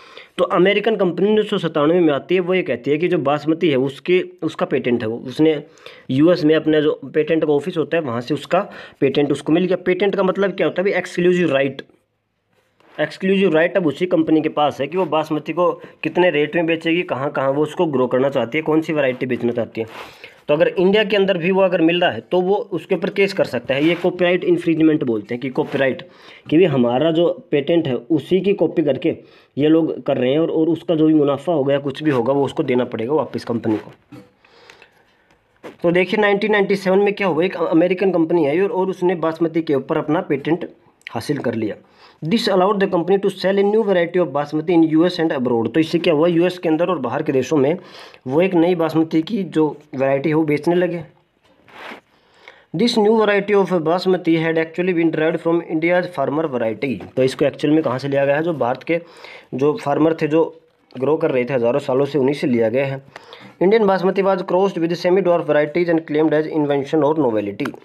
क्या बताया गया है कि जो इंडियन बासमती राइस थे उन्होंने क्या किया कि उनका एक्सपेरिमेंट, हाइब्रिडाइजेशन एक्सपेरिमेंट करके सेमी ड्वार्फ वैरायटीज़, मतलब जो हाइट में थोड़े से छोटे हो सकते हैं नॉर्मल बासमती राइस से, तो उनके साथ उसका एक्सपेरिमेंट किया, उनके साथ उसका क्रॉस किया, और उसके बाद जो नई जो सीड बने तो उसको कह दिया कि हमारी इन्वेंशन है। लेकिन ये नहीं है एक्चुअल में, क्योंकि दोनों वैरायटी इंडिया की ही हैं। उन्हीं को क्रॉस करवा के एक नई वैरायटी बनना है, एक नोवेलिटी नहीं है, मतलब एक नई चीज़ नहीं बनी वो। The patent extends to functional equivalents, implying that other people selling basmati could be restricted by the patent. अब पेटेंट मान लो अमेरिकन कंपनी को मिल गया है, अब अगर वो अमेरिकन कंपनी चाहे तो पूरे वर्ल्ड में जहाँ भी बासमती के नाम से कुछ बिक रहा है तो वो उसको कंट्रोल कर सकते हैं, उसको रोक सकते हैं बिकने से, क्योंकि उसी के पास पेटेंट राइट है, उसी के पास एक्सक्लूसिव राइट है बासमती को बेचने का। Several attempts have also been made to patent use products and processes based on Indian traditional herbal medicines, example turmeric, नीम। इसी का भी एक और एग्जांपल है भी कि आपका जो नीम है और जो टर्मरिक है, जो आपकी हल्दी है और नीम है, इसके ऊपर भी बाहर की कंपनियों ने ऐसे ही जो इंडियन ट्रेडिशनल हर्ब्स हैं, जैसे कि मैंने बताया था जो घरेलू नुस्खे हैं, जो घरेलू औषधियाँ हैं, आयुर्वेदिक औषधियाँ हैं, उनके ऊपर भी बाहर की कंपनियों ने पेटेंट कर लिया है। इंडिया वालों के अब तक किसी की हिम्मत नहीं हुई है पेटेंट करने की, लेकिन अमेरिका ने देखा कि भी ऐसे ऐसे इसके यूज़ कर रहे हैं, उन्होंने अपनी लैब में एक्सपेरिमेंट किया और जो भी उसका रिजल्ट आया उन्होंने उसका रिसर्च पेपर में पब्लिश किया और पेटेंट ऑफिस में जमा किया कि भाई हमने ऐसे ऐसे एक नई चीज़ की डिस्कवरी की है जो इस चीज़ में फ़ायदेमंद है। तो पेटेंट वालों ने उनका एक स्टैंडर्ड प्रोसीजर होता है उसको फॉलो किया और लास्ट में उनको राइट मिल जाता है कि भाई आपको नीम और टर्मरिक को कॉमर्शियल प्रोडक्शन या फिर उसका रेस्ट्रिक्शन कर सकते हैं, कहीं भी जो वर्ल्ड में यूज़ हो रहा है उसको रोक सकते हैं, जो अपना बेचना चाहिए कितने रुपए में बेचना चाहिए सब वो कंट्रोल कर पाएगा। If we are not vigilant and we do not immediately counter these patent applications, other countries and individuals may encash our rich legacy and we may not able to do anything about it. अगर हम अब भी नहीं जागे तो हमारे जो ये पूर्वजों की औषधियाँ हैं या पूर्वजों की जो महान नॉलेज है ये दूसरे कंट्रीज़ के लोग अपने पेटेंट कर लेंगे और हम उस कुछ भी नहीं कर पाएंगे उन्हीं के पास। अब ये जो आपका बासमती है और ये जो नीम और टर्मरिक है दोनों का राइट आपको अमेरिकन कंपनीज़ के पास है, आप कुछ भी नहीं कर सकते, है ये इंडिया की लेकिन बेच वो रहे हैं। तो ये इसका एक ड्रॉबैक है। एक वर्ड आता है बायोपायरेसी। क्या होता है बायोपायरेसी? जैसे कि आपने मूवीज जब शुरू होती है तो बोलते हैं कि भाई फिल्म पायरेसी को रोको। पायरेसी मतलब मिलावट, मतलब नकली जो चीज़ें हैं। तो मान लीजिए कि कोई असली मूवी है तो उसको हम मल्टीप्लेक्स में जाके देखते हैं और वही मूवी आपको यूट्यूब पे मिल जाती है, ऑनलाइन प्लेटफॉर्म पे मिल जाती है, डाउनलोड हो जाती है। तो वो क्या है कि फिल्म पायरेसी है, फिल्म पायरेसी है, वो फिल्म की चोरी करना है। देखिए तो ऐसे होती है बायोपायरेसी। देखिए it is the term use to refer the use of bio resources by multinational companies and other organizations without proper authorization from the countries। ये जो हमने ऊपर केस पढ़ा है ये बायोपायरेसी का ही हो सकता है, जिसमें हम क्या कर रहे हैं, बायो रिसोर्सेज का यूज़ कर रहे हैं। कौन कर रहा है? मल्टीपल कंपनीज यूज़ कर रही हैं बायो रिसोर्सेज का, या फिर बहुत सारी दूसरी ऑर्गेनाइजेशंस हैं without proper authorisation from the countries. जिस कंट्री का वो बायो रिसोर्स है वहाँ से वो कोई भी उसकी परमिशन नहीं है, कोई भी उसका अथॉरिटी नहीं है, लेकिन फिर भी बहुत सारी मल्टीनेशनल कंपनीज और ऑर्गेनाइजेशंस उसको यूज़ कर रही हैं और विदाउट कंपनसेटरी पेमेंट, और उनको कोई पैसा भी नहीं दे रही, बदले में कोई भी पैसा भी नहीं दे रही। तो मान लीजिए कोई भी आपका बायो रिसोर्स है, जैसे कि हमने नीम और टर्मरिक की बात की, तो वो इंडिया का है ट्रेडिशनली, हर्बल मेडिसिन इंडियन।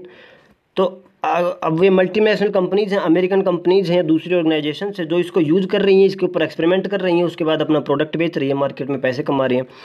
लेकिन जो हमारा जो ओरिजिनल कंट्री है, जिस कंट्री का ये बायो रिसोर्स है, उसकी कोई भी उसने ना ही कोई परमिशन ली है, ना ही उसको कंपनसेटरी कोई पेमेंट मिल रही है। तो ये जहाँ जिस केस में होता है उसको बोल देते हैं biopiracy. Most of the industrialised nations are rich financially but poor in biodiversity and traditional knowledge.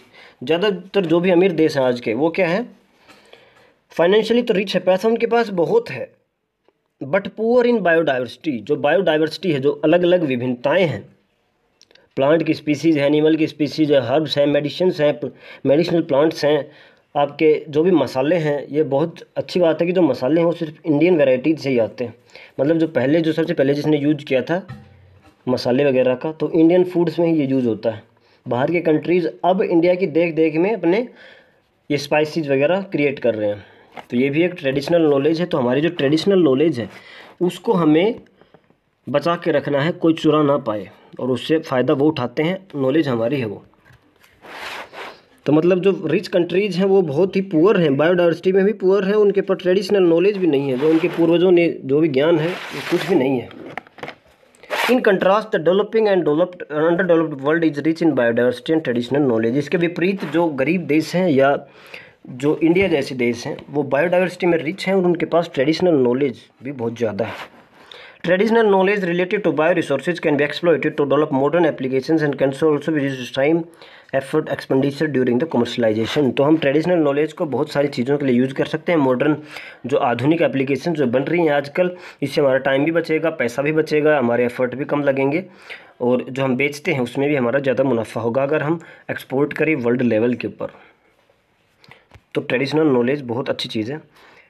There has been growing realization of injustice, inadequate compensation and benefit sharing between developed and developing countries। तो ये जो injustice हो रहा है, inadequate compensation हो रही है, और जो ये लाभ का जो शेयर हो रहा है डेवलप और डेवलपिंग कंट्रीज़ के अंदर, इसको अभी आजकल इसको वास्तविकता के रूप में लिया जा रहा है। लोग देख रहे हैं कि ये सब गलत हो रहा है। Therefore, some nations are developing laws to prevent such unauthorized exploitation of the bioresource and traditional knowledge। मतलब कुछ एक कंट्री जो है अपना इसको एक्चुअल में हम कहेंगे बायो पायरेसी, तो कुछ एक कंट्री जो है वो बायो पायरेसी को रोकने के लिए अपने कंट्रीज़ के अंदर लॉज कानून बना रहे हैं। The Indian parliament has recently clear the second amendment of Indian patent bill. तो एक इंडियन पेटेंट बिल है जिसके अंदर हमने कहा था कि पेटेंट कैसे मिलता है, कैसे मतलब लॉज है, तो उसकी एक अमेंडमेंट की है, उसमें एक चेंज किया है इंडियन पार्लियामेंट में।